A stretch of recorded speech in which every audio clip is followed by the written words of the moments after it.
ನಮಸ್ಕಾರ.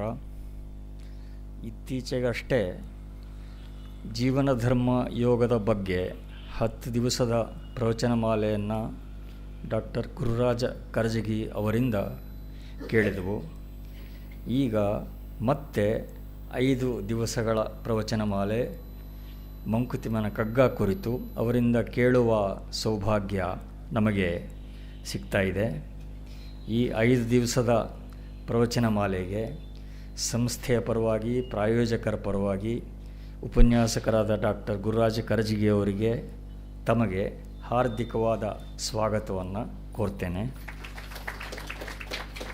ಈ ಪ್ರವಚನಮಾಲೆಯನ್ನು ಪ್ರಾಯೋಜನ ಮಾಡಿರೋರು ಮೊದಲನೇದಾಗಿ ಈ ಹಿಂದೆ ವಿವೇಕ ಚೂಡಾಮಣಿ ಪ್ರವಚನಮಾಲೆಯನ್ನು ಪ್ರಾಯೋಜನ ಮಾಡಿದ್ದ ದಾರ್ಶನಿಕ ಶಂಕರನಾರಾಯಣ್, ಶ್ರೀಮತಿ ನಾಗಲಕ್ಷ್ಮಿ ಅವರ ಪರಿವಾರದವರು ಮತ್ತು ಶ್ರೀ CS ಗೋವಿಂದರಾಜ್ ಮತ್ತು ಶ್ರೀ ಪ್ರಭಾ ಗೋವಿಂದರಾಜ್ ಪರಿವಾರದವರು. ಇವರು ಶಂಕರನಾರಾಯಣ್ ಅವರು ದಾರ್ಶನಿಕರು ಮತ್ತು ಆಗಮಗಳಲ್ಲಿ, ಧಾರ್ಮಿಕ ಆಚರಣೆಗಳಲ್ಲಿ, ವಿಶೇಷವಾಗಿ ಜ್ಯೋತಿಷ್ಯದಲ್ಲಿ ತಮಗಿರುವ ಪರಿಣತಿಯನ್ನು ಜನರಿಗೆ ಸಾಂತ್ವನ ಕೊಡೋದಕ್ಕೋಸ್ಕರ ಬಳಸ್ತಾ ಇರುವ ಒಬ್ಬರು ಸಾತ್ವಿಕರು. ಅವರ ಹೆಸರಿನಲ್ಲಿ ಅವರ ಪುತ್ರರಾದ ದ್ವಾರಕಾನಾಥ್, ಸೋಮನಾಥ್ ಮೊದಲಾದವರು ಇದರ ಪ್ರಾಯೋಜನ ಮಾಡಿದ್ದಾರೆ. ಅವರ ಜೊತೆಯಲ್ಲಿ ಇನ್ನೊಬ್ಬ ಪ್ರಾಯೋಜಕರು ಈ ಪ್ರವಚನಮಾಲೆಗೆ ಶ್ರೀ CS ಗೋವಿಂದರಾಜ್ ಮತ್ತು ಶ್ರೀ ಪ್ರಭಾ ಗೋವಿಂದರಾಜ್. ಶ್ರೀ CS ಗೋವಿಂದರಾಜ್ ಅವರು LIC ಭಾರತೀಯ ಜೀವ ವಿಮಾ ನಿಗಮದಲ್ಲಿ ಸಹಾಯಕ ವಿಭಾಗಾಧಿಕಾರಿಯಾಗಿ ಸಮಾಜೋಪಯೋಗಿ ಕೆಲಸ ಮಾಡಬೇಕು ಅನ್ನುವ ದೃಷ್ಟಿಯಿಂದಲೇ ಸ್ವಯಂ ಪ್ರೇರಣೆಯಿಂದ ನಿವೃತ್ತಿ ತಗೊಂಡು ಈಗ ಅನೇಕ ಸಾಮಾಜಿಕ ಕಾರ್ಯಗಳಲ್ಲಿ ತೊಡಗಿದ್ದಾರೆ. ದಯವಿಟ್ಟು ನಿಲ್ಲಬೇಕು ಗೋವಿಂದರಾಜ್ ಅವರು.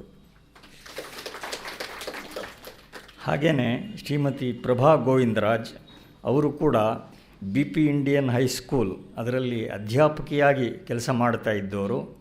ಹೆಚ್ಚು ಸಮಯವನ್ನು ಸಾಮಾಜಿಕ ಕಾರ್ಯಗಳಿಗೆ ವಿನಿಯೋಗ ಮಾಡೋ ದೃಷ್ಟಿಯಿಂದ ಅವರು ಕೂಡ ಸ್ವಇಚ್ಛೆಯಿಂದ ನಿವೃತ್ತಿ ಪಡೆದು ಈಗ ಬಗೆಬಗೆಯಾದ ಸಾಮಾಜಿಕ ಕಾರ್ಯಗಳಲ್ಲಿ ತೊಡಗಿದ್ದಾರೆ. ಶ್ರೀಮತಿ ಪ್ರಭಾ ಅವರನ್ನು ನಿಲ್ಲಬೇಕು. ಹೀಗೆ ಈ ಪ್ರಾಯೋಜಕರಿಗೆ ತಮ್ಮೆಲ್ಲರ ಪರವಾಗಿ ಕೃತಜ್ಞತೆಯನ್ನು ಅರ್ಪಿಸ್ತೇನೆ. ಉಪನ್ಯಾಸ ಕೊಡೋದಕ್ಕೋಸ್ಕರ ಆಗಮಿಸಿರುವ ಡಾಕ್ಟರ್ ಗುರುರಾಜ ಕರಜಗಿ ನಮಗೆಲ್ಲ ಪರಿಚಿತರೇ ಆಗಿದ್ದಾರೆ ಮತ್ತು ವಿಷಯ ಕೂಡ ಮಂಕುತಿಮ್ಮನ ಕಗ್ಗ. ಈಗ ಒಂದು ದೃಷ್ಟಿಯಿಂದ ಇದು ಒಂದು ಐರನಿ ಅಂತ ಹೇಳಬಹುದು. ಈಗ 60 ವರ್ಷ ಹಿಂದೆ DVG ಅವರು ಮಂಕುತಿಮ್ಮನ ಕಗ್ಗ ಬರೆದಾಗ ಬಹುಶಃ ಮುಂದೆಂದಾದರೂ ಇಂಥ ಪ್ರವಚನ ಮಾಲೆಗಳಿಗೆ ಇದು ವಿಷಯ ಆಗಬಹುದು ಅನ್ನುವ ಕಲ್ಪನೆ ಅವರಿಗೆ ಇರಲಿಕ್ಕಿಲ್ಲ. ಜನಗಳಿಗೆ ಹೆಚ್ಚು ವಿಸ್ತಾರವಾದ ಅಧ್ಯಯನದ ಅಗತ್ಯ ಇಲ್ಲದೇ ಇರಲಿ ಅನ್ನುವ ದೃಷ್ಟಿಯಿಂದನೇ ಸೂತ್ರ ರೂಪವಾಗಿ ಅವರು ಅದನ್ನು ಬರೆದರು. ಆದರೆ ಈ 60 ವರ್ಷಗಳಲ್ಲಿ ಬಹಳ ಬದಲಾವಣೆ ಆಗಿದೆ. ಈಗ ಅಧ್ಯಯನದ ಅಭ್ಯಾಸನೂ ಹಿಂದೆ ಇದ್ದಷ್ಟು ಇಲ್ಲ. ಸಾಹಿತ್ಯದ ಸಂಸ್ಕಾರ ಕೂಡ ಹೆಚ್ಚು ಜನರಲ್ಲಿ ಇರೋದಿಲ್ಲ ಮತ್ತು ಆ ವಿಷಯ ಕೂಡ ಅದನ್ನು ಬಗೆದಷ್ಟು ಮುತ್ತುಗಳು ಹೊರಡುವ ಹಾಗೆ ಅದನ್ನು ಕುರಿತು ಚಿಂತನ ಮಂಥನ ಮಾಡಿದಷ್ಟು ಮಂಕುತಿಮ್ಮನ ಕಗ್ಗದಿಂದ ಹೆಚ್ಚು ಹೆಚ್ಚು ಅರ್ಥ ಸ್ಫುರಿಸ್ತಾ ಹೋಗುತ್ತೆ. ಹೇಗೆ ಹಲವು ಸಾವಿರ ವರ್ಷ ಹಿಂದಿನ ರಾಮಾಯಣ ಮಹಾಭಾರತಗಳು ಇವತ್ತಿಗೂ ತಮ್ಮ ಸಮಕಾಲೀನತೆಯನ್ನು ಉಳಿಸಿಕೊಂಡಿವೆಯೋ ಹಾಗೆ ಮಂಕುತಿಮ್ಮನ ಕಗ್ಗ ಕೂಡ ಒಂದು ವಿಶೇಷವಾದ ಸ್ಥಾನವನ್ನು ಜನಮಾನಸದಲ್ಲಿ ಪಡ್ಕೊಂಡಿದೆ. ಪ್ರಾಯಶಃ ಯಾರಾದರೂ ಸ್ಟ್ಯಾಟಿಸ್ಟಿಕ್ಸ್ ಪ್ರಕಾರ ಲೆಕ್ಕ ಹಾಕಿದ್ರೆ ಇವತ್ತು the most quoted work in Kannada language ಅಂದರೆ ಮಂಕುತಿಮ್ಮನ ಕಗ್ಗ ಅಂತ ಹೇಳಬಹುದು. ಇದನ್ನು ಕುರಿತು ಈ ಹಿಂದೆಯೇ ಇಲ್ಲಿ ಉಪನ್ಯಾಸ ಮಾಲೆಗಳಾಗಿವೆ, ಈಗಲೂ ಆಗ್ತಾಯಿದೆ. ತಾವೆಲ್ಲ ಇದನ್ನು ಕೇಳಿ ಪ್ರಯೋಜನ ಪಡೀಬೇಕು ಅಂತ ಹಾರೈಸ್ತಾ ಮತ್ತೊಮ್ಮೆ ತಮಗೆ ಉಪನ್ಯಾಸ ಕೊಡೋದಕ್ಕೋಸ್ಕರ ಬಂದಿರುವ ಡಾಕ್ಟರ್ ಗುರುರಾಜ ಕರಜಗಿ ಅವರಿಗೆ ಸ್ವಾಗತವನ್ನು ಕೋರ್ತಾ ಈ ಪ್ರಾಸ್ತಾವಿಕವನ್ನು ಮುಗಿಸ್ತೇನೆ. ಎಲ್ಲರಿಗೂ ನಮಸ್ಕಾರ. ಕನ್ನಡ ಸಾಹಿತ್ಯದಲ್ಲಿ ಮೇರು ಸದೃಶರಾದಂಥ ಡಾಕ್ಟರ್ DVG ಅವರ ಜೀವನ ಧರ್ಮ ಯೋಗವನ್ನು ಸ್ವಲ್ಪ ಅಭ್ಯಾಸ ಮಾಡುವಂಥ ಅವಕಾಶವನ್ನು ಈ ಸಂಸ್ಥೆ ನನಗೆ ಒದಗಿಸಿತ್ತು ಮೊದಲು. ಅದಕ್ಕಿಂತ ಮೊದಲು ಬಾಳೆಗೊಂದು ನಂಬಿಕೆ ಅನ್ನುವಂಥ ಪುಸ್ತಕ ಓದೋದಕ್ಕೆ, ಅನಂತರ ಸಂಸ್ಕೃತಿ ಅಂತ ಪುಸ್ತಕ ಓದೋದಕ್ಕೆ ಅವಕಾಶ ಕೂಡ ನನಗೆ ದೊರಕಿತ್ತು. ಬಹುಶಃ ಅದನ್ನು ಕೇಳಿದ ಮೇಲೆ ಹಿರಿಯರಾದಂಥ ಶ್ರೀಮಾನ್ ರಾಮಸ್ವಾಮಿ ಅವರಿಗೆ ಮತ್ತು ರಾಮು ಅವರಿಗೆ ಅನಿಸಿರಬೇಕು, ಕನ್ನಡದ ಭಗವದ್ಗೀತೆ ಅನಿಸ್ಕೊಂಡಂಥ ಮಂಕುತಿಮ್ಮನ ಕಗ್ಗಾನೋ ಇವನು ಸ್ವಲ್ಪ ಓದಿದರೆ ವಾಸಿ ಏನೋ ಅಂತ. ಅದಕ್ಕೋಸ್ಕರ ಓದೋದಕ್ಕೆ ಒಂದು ನನ್ನ ಉದ್ಯೋಗಕ್ಕೆ ಹಚ್ಚಿದರು. ಹೀಗಾಗಿ ಈ ಅವಕಾಶ ನನಗೆ ಇವತ್ತು ಸಿಕ್ಕಿದೆ. ಇದೀಗ ಶ್ರೀಮಾನ್ ರಾಮಸ್ವಾಮಿ ಅವರು ಹೇಳಿದ ಹಾಗೆ the most quoted Kannada book ಮಂಕುತಿಮ್ಮನ ಕಗ್ಗ. ಬಹುಶಃ ಈ ಕಾಲದಲ್ಲಿ ಇಷ್ಟು ಎಡಿಷನ್ಸ್ ಬರೋದು ಬಹಳ ಅಪರೂಪ ಕನ್ನಡದ ಪುಸ್ತಕಗಳು. ಇದು ಇನ್ನೂ ಎಷ್ಟು ಎಡಿಷನ್ ಬರ್ತದೋ ಗೊತ್ತಿಲ್ಲ. ಆದರೆ ಒಂದು ಸಂತೋಷದ ವಿಷಯ ಅಂದರೆ ಇದು ಎಲ್ರಿಗೂ ಮೆಚ್ಚುಗೆ ಆಗುವಂಥದ್ದು, ಪಂಡಿತರಿಗೂ ಪಾಮರರಿಗೂ ಮೆಚ್ಚುಗೆ ಆಗುವಂಥ ಪುಸ್ತಕ. ಮತ್ತು ಅದನ್ನು ಹೀಗೆ ಓದಬೇಕು ಅಂತ ಏನಿಲ್ಲ. ನಾನು ಓದಿದ್ದು ಹಾಗೇನೆ. ನಾವು ಹುಡುಗರಾಗಿದ್ದಾಗ ಒಳ್ಳೊಳ್ಳೆ ಪಾಠ ಇರೋದು ಆಗ ಪ್ರೈಮರಿ ಶಾಲೆಯಲ್ಲಿ. ಹುಲ್ಲಾಗು ಬೆಟ್ಟದಡಿ ಮನೆಗೆ ಮಲ್ಲಿಗೆ ಆಗುವಂಥ ಒಳ್ಳೆ ಪದ್ಯ ಕೇಳಿದಾಗ ಖುಷಿ ಆಗೋದು. ಎಲ್ಲಿಂದ ಇದು ಅಂತ ನಮ್ಮ ಮೇಷ್ಟ್ರು ಹೇಳೋರು, ಕಗ್ಗ ಅಂತಿದೆ, ಅದು ಸಾಕಷ್ಟು ಪದ್ಯ ಇದೆ, ಅದು ಒಂದು RS ಕೊಟ್ಟಿದ್ದಾರೆ ಅಂತ. ಹೀಗೆ ಪ್ರಚೋದನೆ ಸಿಕ್ಕಾಗ ಓದೋದಕ್ಕೆ ಅವಕಾಶ ಆಯಿತು. ನಾವಂತೂ ಏನು ಮಾಡ್ತಿದ್ವಿ ಅಂದರೆ ಪುಸ್ತಕ ಇಟ್ಕೊಂಡು ಹೋಗಿ ಯಾವುದೋ ಪುಟ ತೆಗಿಯೋದು. ಮೊದಲಿಂದಾನೇ ಓದಬೇಕು ಅಂತೇನಿಲ್ಲ, ತೆಗೆದು ಅದರಲ್ಲಿ ಈ ಕಡೆ ಒಂದು 5 ಈ ಕಡೆ ಒಂದು 5 10 ಪದ್ಯ ಇರುತ್ತೆ. 10 ಪದ್ಯದಲ್ಲಿ ಯಾವುದೋ ಒಂದು ಮನಸ್ಸಿಗೆ ಎಷ್ಟು ಚೆನ್ನಾಗಿದೆಯಲ್ಲ ಅನ್ನಿಸ್ಬಿಡುತ್ತೆ. ಹೀಗೆ ಓದ್ತಾ ಓದ್ತಾ ಓದ್ತಾ ಓದ್ತಾ ಅನ್ನಿಸ್ತು ಇದು ಒಂಥರ ನನಗೆ ವಿಚಿತ್ರ ಅನಿಸೋದು ಕಗ್ಗದ ಬಗ್ಗೆ. ನಾವು ಹುಡುಗರಾಗಿದ್ದಾಗ ಅದೇ ಪದ್ಯ ಓದಿದಾಗ ಒಂದು ಬೇರೆ ಭಾವನೆ ಬಂದಿರೋದು. ಸ್ವಲ್ಪ ವಯಸ್ಸಾದಮೇಲೆ ಅದೇ ಪದ್ಯ ಓದಿದಾಗ ಇನ್ನೊಂದು ಸ್ವಲ್ಪ ವಿಷಯ ಇದೆ ಅಂತ ಅನಿಸೋದು. ಸ್ವಲ್ಪ ತಲೆಗೆ ಅನುಭವದ ಪೆಟ್ಟು ಬಿದ್ದಾಗ ಅದೇ ಪದ್ಯ ಇನ್ನೊಂದು ಬೇರೆ ಅರ್ಥ ಕೊಡ್ತದೆ. ಇದು ಮಹಾಕಾವ್ಯದ ಲಕ್ಷಣ ಅಂತ. ಒಂದೇ ಕಾವ್ಯ ಬೇರೆ ಬೇರೆ ಹಂತದಲ್ಲಿ ಬೇರೆ ಬೇರೆ ಅರ್ಥಗಳನ್ನು ಸ್ಫುರಣೆ ಮಾಡ್ತದಲ್ಲ, ಇದೊಂದು ಮಹಾಕಾವ್ಯದ ಲಕ್ಷಣ ಅಂತ. ಅಂಥ ದೊಡ್ಡ ಸಾಹಿತ್ಯ ಶಕ್ತಿ ಈ ಕಗ್ಗಕ್ಕಿದೆ. ಅವರು ಕಗ್ಗ ಅಂತ ಕರೆದ್ರು, ಆದರೆ ಅದು ಮಹಾನ್ ದೊಡ್ಡ ಗ್ರಂಥನೇ ನಮ್ಮ ಪಾಲಿಗೆ. ಈ ಪುಸ್ತಕದಲ್ಲಿ ಏನಿದೆ ಅಂತ ಕೇಳಬೇಕು. ನನಗನ್ಸುತ್ತೆ ಈ ಪುಸ್ತಕದಲ್ಲಿ ಏನಿದೆ ಅಂತ ಕೇಳೋ ಬದಲು ಈ ಪುಸ್ತಕದಲ್ಲಿ ಏನಿಲ್ಲ ಅಂತ ಕೇಳೋದು ವಾಸಿ. ಪ್ರತಿಯೊಂದು ಸಮಸ್ಯೆಯೂ ಕೂಡ ಒಂದು ಉತ್ತರ ಇದೆ. ಪುಸ್ತಕದ ಪ್ರಾರಂಭದಲ್ಲಿ ಎಷ್ಟೊಂದು ಪ್ರಶ್ನೆಗಳನ್ನು ಕೇಳ್ತಾ ಹೋಗ್ತಾರೆ.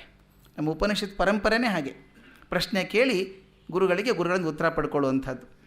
ಸಾಕಷ್ಟು ಪ್ರಶ್ನೆ ಕೇಳ್ತಾ ಇರ್ತಾರೆ. ಕೆಲವು ಹುಡುಗರನ್ನು ಪ್ರಶ್ನೆ ಕೇಳಿದ್ದು ಉಂಟು. ಇದೇನು ಸರ್ ಪ್ರಶ್ನೆ ಹೆಂಗೆ ಕೇಳಿಬಿಡ್ತಾರೆ? ದೇವರಿದ್ದಾನ, ದೇವರೆಂಬುದದೇನು ಕಗ್ಗತ್ತಲಿಯ ಗವಿಯೋ, ನಾವರಿಯಲಾರದರ ಎಲ್ಲದರ ಒಟ್ಟು ಹೆಸರೋ ಅಂದಾಗ ದೇವ್ರ ಬಗ್ಗೆ ಅವ್ರಿಗೆ ಶಂಕೆ ಇದೆಯಾ ಅಂತ ಅನಿಸುತ್ತೆ. ಮುಂದಿನ ಪದ್ಯ ಬೇರೆ ಓದಿದಾಗ ಅರ್ಥ ಆಗುತ್ತೆ ಅಂತ. ಹೇಗೆ ಎಷ್ಟು ಚೆನ್ನಾಗಿ ಪ್ರಶ್ನೆಗಳನ್ನು ಎತ್ತಿ ಎತ್ತಿ ಎತ್ತಿ ಮನಸ್ಸಿಗೆ ತಂದು, ಹೌದಲ್ಲ ನನಗೂ ಇದೇ ಪ್ರಶ್ನೆ ಇತ್ತು ಮನಸ್ಸಲ್ಲಿ ಅಂತ ಅನಿಸೋ ಹಾಗೆ ಅಂದಾಗ ಉತ್ತರ ಕೂಡ ಅಲ್ಲೇ ಸಿಗೋ ಹಾಗಿದೆ. ನಮ್ಮ ಜೀವನದ ವ್ಯಾಪಾರದಲ್ಲಿ ನಾವು ಎಷ್ಟು ಏಳು ಬೇಳೆಗಳನ್ನು ಕಂಡ್ಕೋತೇವೋ, ಪೆಟ್ಟು ಬಿದ್ದಾಗಲೆಲ್ಲ ಮನಸ್ಸಿಗೆ ಸಾಂತ್ವನ ಕೊಡುವಂಥ ಪುಸ್ತಕ ಇದು. ಸಂತೋಷವಾದಾಗ ಇನ್ನೂ ತೃಪ್ತಿಯನ್ನು ತುಂಬುವಂಥ ಪುಸ್ತಕ. ಸಹಸ್ರಾರು ಜನಕ್ಕೆ ಇಷ್ಟು ವರ್ಷಗಳನ್ನು ತೃಪ್ತಿ ಕೊಟ್ಕೊಂಡು ಬಂದಿದೆಯಲ್ಲ ಪುಸ್ತಕ, ಒಂದು ಸಾರ್ಥಕ ಗ್ರಂಥ ಇದು. ಈ ಪುಸ್ತಕದಲ್ಲಿ ಮುಖ್ಯವಾಗಿ ಏನಿದೆ ಅಂತ ಹೇಳಿದರೆ, ವಿಶಾಲವಾದಂಥ ಜೀವನ ಧರ್ಮದ ದರ್ಶನ ಕೂಡ ಇಲ್ಲಿದೆ ಅಂತ ಅವರೇ ಹೇಳ್ತಾರೆ. ಒಂದು ಕಡೆಗೆ ವಿಷದ ಮಾದೊಂದು ಜೀವನ ಧರ್ಮ ದರ್ಶನವ ಉಸುರಿಕೊಳೆ ತನ್ನ ಮನಸ್ಸಿಗೆ ತಾನೇ ಬಗೆದು ನಿಸದವಂ ಗ್ರಂಥಾನುಭವಗಳಿಂದ ಆರಿಸುತ್ತ ಹೊಸೆದನಿ ಕಗ್ಗವನು ಮಂಕುತಿಮ್ಮ. ಎಷ್ಟು ಚೆನ್ನಾಗಿರೋ ಮಾತು. ವಿಶಾಲವಾದಂಥ ಒಂದು ಜೀವನ ಧರ್ಮ ದರ್ಶನವನ್ನು ಮತ್ತೊಬ್ಬರಿಗೆ ಹೇಳಬೇಕು ಅಂತ ಹೋದದ್ದಲ್ಲ, ಉಸುರಿಕೊಳೆ ತನ್ನ ಮನಸ್ಸಿಗೆ ತಾನೇ ಬಗೆದು. ನನಗನ್ನಿಸ್ತು ಜೀವನ ಧರ್ಮ ಅಂದರೆ ಹೀಗಿದೆ, ಅನುಭವದಿಂದ ಅನ್ನಿಸ್ತು. ನಾನೇ ಉಸಿರುಕೊಂಡೆ, ನನಗೆ ಹೇಳ್ಕೊಂಡೆ. ನಿಸದವಂ ನಿಶ್ಚಯವಾದದ್ದನ್ನು ಗ್ರಂಥಾನುಭವಗಳಿಂದ ಆರಿಸುತ್ತ, ನಿಶ್ಚಯವಾದದ್ದೇನಿದೆಯೋ ಗ್ರಂಥಗಳಿಂದ ಅನುಭವಗಳಿಂದ ಆರಿಸಿ ಸೇರಿಸಿ ಹೊಸೆದನಿ ಕಗ್ಗವನು ಮಂಕುತಿಮ್ಮ. ಕಗ್ಗ ಅಂತ ಕರೆದಿದ್ದಾರೆ ಅಂದರೆ ಸಣ್ಣ ವಸ್ತು ಅಂತ ಅವರ ದೃಷ್ಟಿಗೆ. ಅದು ಯಾವಾಗಲೂ ಹಾಗೆ, ತುಂಬ ದೊಡ್ಡವರಿಗೆ ಸಣ್ಣದು ಇದ್ದುದು ಭಾಳ ದೊಡ್ಡದಾಗತ್ತೆ. ಅವ್ರಿಗೆ ಸಣ್ಣದು ಅನಿಸಿರ್ಬೋದು. ಆ ಕಗ್ಗದಲ್ಲಿ ಇರುವಂಥ ಮಾತೇನು ಮೊದಲನೇ ಸಾಲಲ್ಲಿ ಹೇಳಿಬಿಟ್ಟಿದ್ದಾರೆ, ಜೀವನ ಧರ್ಮ ದರ್ಶನವ ಅಂತ. ಕಗ್ಗದ ಉದ್ದೇಶ ಅದು, ಜೀವನ ಧರ್ಮ ದರ್ಶನ ಕೊಡುವಂಥದ್ದು. ಮತ್ತೇನಿದೆ ಇದರೊಳಗೆ? ಅವರು ಇನ್ನೊಂದು ಕಡೆ ಹೇಳುವ ಹಾಗೆ, ವ್ಯಾಕರಣ ಕಾವ್ಯ ಲಕ್ಷಣಗಳನ್ನು ಗಣಿಸದೆಯೇ ಲೋಕ ತಾಪದಿ ಬೆಂದು ತಣಿಪ ನೆಲೆಸಿದವಂ ಈ ಕಂತೆಯಲ್ಲಿ ತನ್ನ ನಂಬಿಕೆಯೇ ನೈದಿಹೆನು ಸ್ವೀಕರಿಕೆ ಬೆಳ್ಪವರು ಮಂಕುತಿಮ್ಮ. ಎಷ್ಟು ಚೆನ್ನಾಗಿರೋ ಮಾತಂದರೆ, ಇದು ಆಗಲೇ ಅವ್ರು ಹೇಳಿದರು, ಇದ್ರ ಬಗ್ಗೆ ಚರ್ಚೆ ಆಗ್ತದೆ ಅಂತ ಅಂದ್ಕೊಂಡಿರಲಿಲ್ಲ ಡಿ ವಿ ಜಿಯವರು. ಸೂತ್ರ ರೂಪ ಎಲ್ಲರೂ ಅರ್ಥ ಆಗಲಿ ಅಂತ ಬರೆದದ್ದು ಅಂತ. ಅದಕ್ಕೆ ಹೇಳ್ತಾರೆ, ವ್ಯಾಕರಣ ಕಾವ್ಯ ಲಕ್ಷಣಗಳನ್ನು ತೊಗೊಳಕ್ಕೆ ಹೋಗಲಿಲ್ಲ ನಾನು, ಪಂಡಿತರಿಗೋಸ್ಕರ ಅಂತ ಬರೀಲಿಲ್ಲ, ಪಾಮರ ಜನರ ಮನೆಯ ಹಣತೆಗೆ ಒಂದು ತಟ್ಟು ಎಣ್ಣೆ ಎಷ್ಟಾದರೂ ಸಾಕು ಅಂತ ಹೇಳ್ತಾರೆ. ಹಾಗೆ ತುಂಬ ಸುಲಭವಾಗಿ ಅರ್ಥ ಆಗುವ ಹಾಗೆ, ಗೂಢವಾಗದೇ ಇರೋ ಹಾಗೆ ಪ್ರಯತ್ನ ಮಾಡಿ ವ್ಯಾಕರಣ ಕಾವ್ಯ ಲಕ್ಷಣಗಳನ್ನು ಗಣಿಸದೆಯೇ ಮುಂದಿನ ಸಾಲು ಬಹಳ ಮುಖ್ಯ ನನ್ನ ಪಾಲಿಗೆ. ಲೋಕ ತಾಪದಿ ಬೆಂದು ತಣಿಪ ನೆಳೆಸಿದವಂ. ತಣಿಪ ನೆಳೆಸಿದವ ಅಂದರೆ ತಂಪನ್ನು ಅಪೇಕ್ಷೆ ಮಾಡಿದಂಥವನು. ಲೋಕ ತಾಪದಲ್ಲಿ ಬೆಂದು ಹೋದಂಥ ಜನರಿಗೆ ಒಂದು ಸ್ವಲ್ಪ ತಂಪು ಬೇಕಲ್ಲ, ಆ ತಂಪನ್ನು ಪಡೆದಂಥವನು ನಾನು. ಈ ಕಂತೆಯಲ್ಲಿ ತನ್ನ ನಂಬಿಕೆಯ ನೈದಿಹನು. ಇದು ಬಹಳ ಮುಖ್ಯ ನನಗೆ. ಈ ಕಂತೆಯೊಳಗೆ, ಈ ಪುಸ್ತಕದೊಳಗೆ ಮುಖ್ಯವಾಗಿರುವಂಥದ್ದೇನು ಅಂದರೆ, ತನಗೇನು ನಂಬಿಕೆ ಅಂತ ಅಂದ್ಕೊಳ್ತೋ, ಯಾವುದನ್ನು ತಾನು ಶ್ರೇಷ್ಠ ಅಂತ ನಂಬಿಕೊಂಡಿದ್ದೇವೋ ಅದನ್ನು ಹೇಳಿದ್ದೇನೆ ಇದರೊಳಗೆ. ಈ ಕಂತೆಯಲ್ಲಿ ತನ್ನ ನಂಬಿಕೆಯೇ ನೈದಿಹೇನು, ಸ್ವೀಕರಿಕೆ ಬೇಳ್ಪವರು ಮಂಕುತಿಮ್ಮ. ಯಾರಿಗೆ ಬೇಕೋ ಅವ್ರು ಸ್ವೀಕಾರ ಮಾಡಬಹುದು.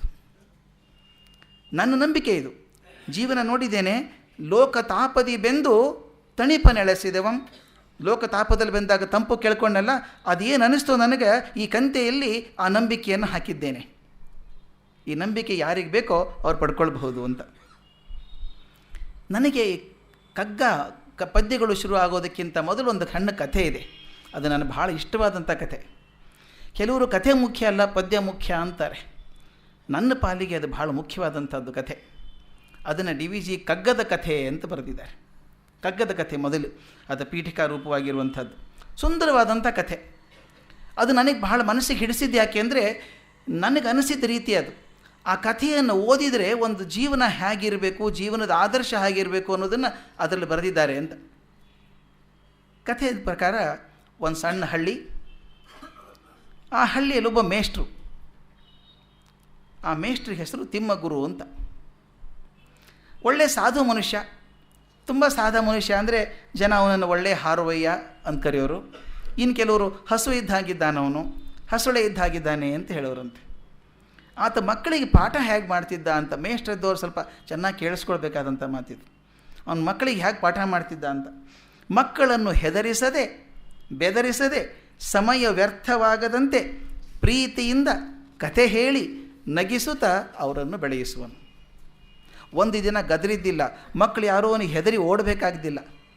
ನಮ್ಮಲ್ಲಿ ಕೆಲವೊಂದು ಕಲ್ಪನೆ ಇರ್ತದೆ. ಕೆಲವರು ಮೇಷ್ಟ್ರು ಹೇಳಿದ್ದು ಉಂಟು ನನಗೆ. ಒಂದು ಯಾವುದೋ ಪ್ರಿನ್ಸಿಪಲ್ಸ್ ಕಾನ್ಫರೆನ್ಸಲ್ಲಿ ಹೋದಾಗ ಪ್ರಿನ್ಸಿಪಾಲ್ ಜೋರಾಗಿ ಹೇಳ್ಕೊತಾ ಇದ್ದರು, ನಮ್ಮ ಕಾಲೇಜಿಗೆ ಬಂದು ನೋಡ್ರಿ ನಾನು ಹ್ಯಾಗೆ ಕಂಟ್ರೋಲ್ ಮಾಡಿದ್ದೀನಿ. ನಾನು ಚೇಂಬರಿಂದ ಹೊರಗೆ ಬಂದರೆ ಹುಡುಗರು ಓಡಿ ಹೋಗ್ಬಿಡ್ತಾರೆ, ಯಾರೂ ನಿಂತ್ಕೊಳ್ಳಲ್ಲ, ಅಲ್ಲಿ ಥರ ನಡುಕ್ತಾರೆ ನೋಡಿದರೆ ಅಂತ.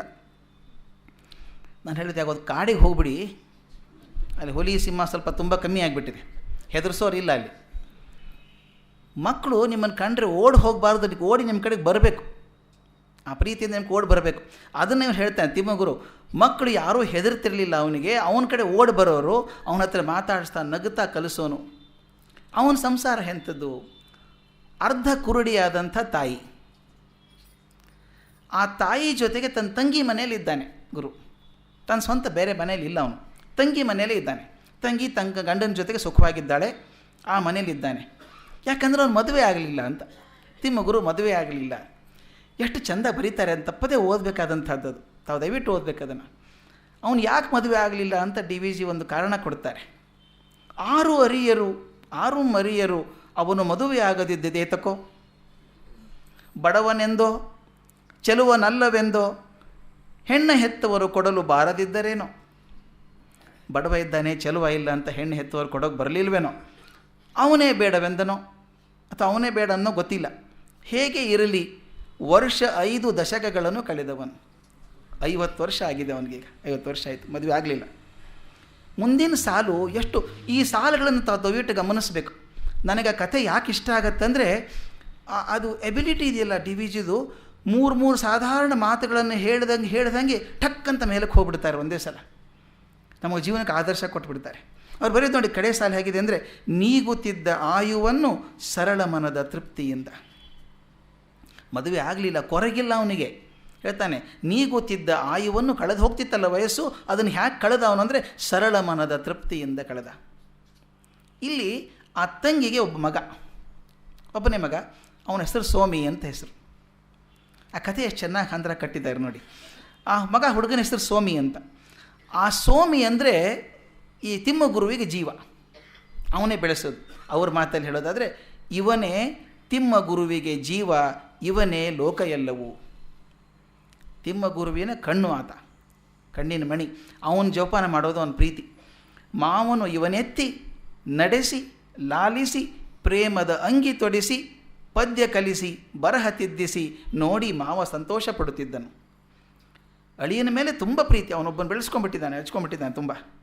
ಆದರೆ ಏನಾಯಿತು, ಜೀವನ ಹಾಗೆ ಇರೋದಿಲ್ಲಲ್ಲ. ಮುಂದೆ ಸ್ವಾಮಿ ದೊಡ್ಡವನಾದ, ಹೆಚ್ಚಿಗೆ ವಿದ್ಯೆ ಕಲಿಬೇಕು. ಆ ಊರಲ್ಲಿ ವಿದ್ಯೆಗೆ ಅವಕಾಶ ಇಲ್ಲ. ದೊಡ್ಡ ಊರಿಗೆ ಹೋಗೋಣ ಅಂತ ಮೈಲಾರಕ್ಕೆ ಹೋಗಬೇಕಾಗಿತ್ತು. ತೀರ್ಮಾನ ಆಯಿತು, ಮೈಲಾರಕ್ಕೆ ಹೋಗಬೇಕು, ಅವನು ಶಾಲೆ ಕಲಿಬೇಕು ಅಲ್ಲಿ ಅಂತ ತೀರ್ಮಾನ ಆಯಿತು. ಗಂಟು ಮೂಟೆ ಕಟ್ಟಿ ಪ್ರಯಾಣಕ್ಕೆ ಸಿದ್ಧ ಆದ ಸ್ವಾಮಿ. ಮಾವನಿಗೆ ಏನಾಯ್ತು ಪಾಪ ಅವಾಗ, ಮಾವ ಅಳಿಯನ್ನು ಬಿಟ್ಟೇ ಇಲ್ಲ. ಅವನು ಅಷ್ಟು ಪ್ರೀತಿಯಿಂದ ಬೆಳೆಸ್ತಂತ ಅಳಿಯ. ಅವನು ಹೋಗ್ತಾನೆ ಅಂದಾಗ ಹೇಳ್ತಾರೆ, ಅಂದು ತಿಮ್ಮ ಗುರುವಿನ ಧನಿಯಲ್ಲಿ ಕೊಂಚ ಗದ್ಗದ, ತಿಮ್ಮ ಗುರುವಿನ ಧನಿಯಲ್ಲಿ ಕೊಂಚ ಗದ್ಗದ, ಬೆರೆಯೇ ತಿಂದು ಮಾವರೊಡನೆ ಸಂತಸದಲ್ಲಿ ಚಿಂತೆಯು. ಸಂತಸನೂ ಇದೆ, ಚಿಂತೆನೂ ಇದೆ. ನನ್ನ ಅಳಿಯ ಶಾಲೆಗೆ ಹೋಗ್ತಾನಲ್ಲ, ಒಳ್ಳೆ ಪಟ್ಟಣಕ್ಕೆ ಹೋಗ್ತಾನೆ, ದೊಡ್ಡವನಾಗ್ತಾನೆ, ಸಂತೋಷವೂ ಇದೆ. ಅವನು ಬಿಟ್ಟು ಹೋಗ್ತೇನಲ್ಲ ಅಂಥೇಳಿ ಚಿಂತೆನೂ ಇದೆ ಅವನಿಗೆ. ಕೊರೆಯಿತವನ ಮನವ ಸೋದರಳಿಯನ ಅಗಲ್ವ ವ್ಯಸನವು.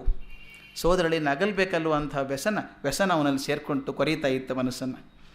ಆನಂತರ ಅವನಿಗೆ ವರ್ಗ ಆಯ್ತಂತೆ ಬೇರೆ ಊರಿಗೆ, ತಿಮ್ಮಗುರುವಿಗೆ.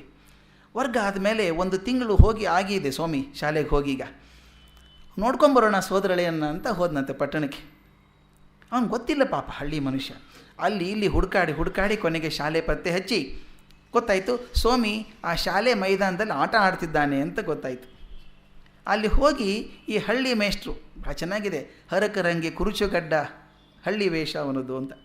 ಅವನು ಕೂತಿದ್ದಾನೆ ಪಾಪ. ಅಲ್ಲಿ ಕೂತ್ಕೊಂಡು ನೋಡ್ತಾನೆ, ಹುಡುಗ ಆಟ ಆಡ್ತಿದ್ದಾನೆ. ಮಾವನು ನೋಡಿಲ್ಲ. ಆ ಹುಡುಗ ಪಟ್ಟಣಕ್ಕೆ ಬಂದಿದ್ದಾನೆ. ಪಟ್ಟಣದ ಹುಡುಗರ ಜೊತೆಗೆ ಆಟ ಆಡಬೇಕಾದ್ರೆ ಅವನು ಸ್ವಲ್ಪ ವೇಷಭೂಷಣ ಬದಲಿಯಾಗಿದೆ, ಮಾತಾಡೋ ರೀತಿ ಬೇರೆ ಆಗಿದೆ, ಏನೋ ಹೊಸದು ಕಂಡಿತ್ತಂತೆ. ಎಷ್ಟು ಚೆನ್ನಾಗಿ ಹೇಳ್ತಾರೆ ಅಂದರೆ, ಹೊಸದು ಮಾವನ ಹಳ್ಳಿ ಕಣ್ಣಿಗೆ ಅಂತ.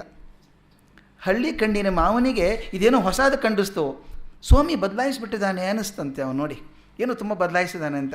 ಆ ಹುಡುಗರ ಜೊತೆಗೆ ಬಂದಾಗ ಹುಡುಗ ಹೇಗೆ ಮಾತಾಡಿದ ಅಂತ ಒಂದೊಂದು ಎಷ್ಟು ಸೂಕ್ಷ್ಮವಾಗಿ ಗಮನಿಸಿ ಬರೆದಿದ್ದಾರೆ ಅಂದರೆ, ಆ ಹುಡುಗ ಮಾವನ ನೋಡ್ದ, ಯಾವಾಗ ಬಂದೆ ಮಾವ ನೀವು ಅಂತೆಲ್ಲ ಮಾತಾಡಿಸಿದಂತೆ. ಆದರೆ ಮಾವನಿಗೆ ಅನಿಸಿದ್ದು ಸ್ವಾಮಿಯೊಳಗೆ ಏನೋ ಒಂದು ಬಿಗಿ ಬಂದಿದೆ ಅಂತ.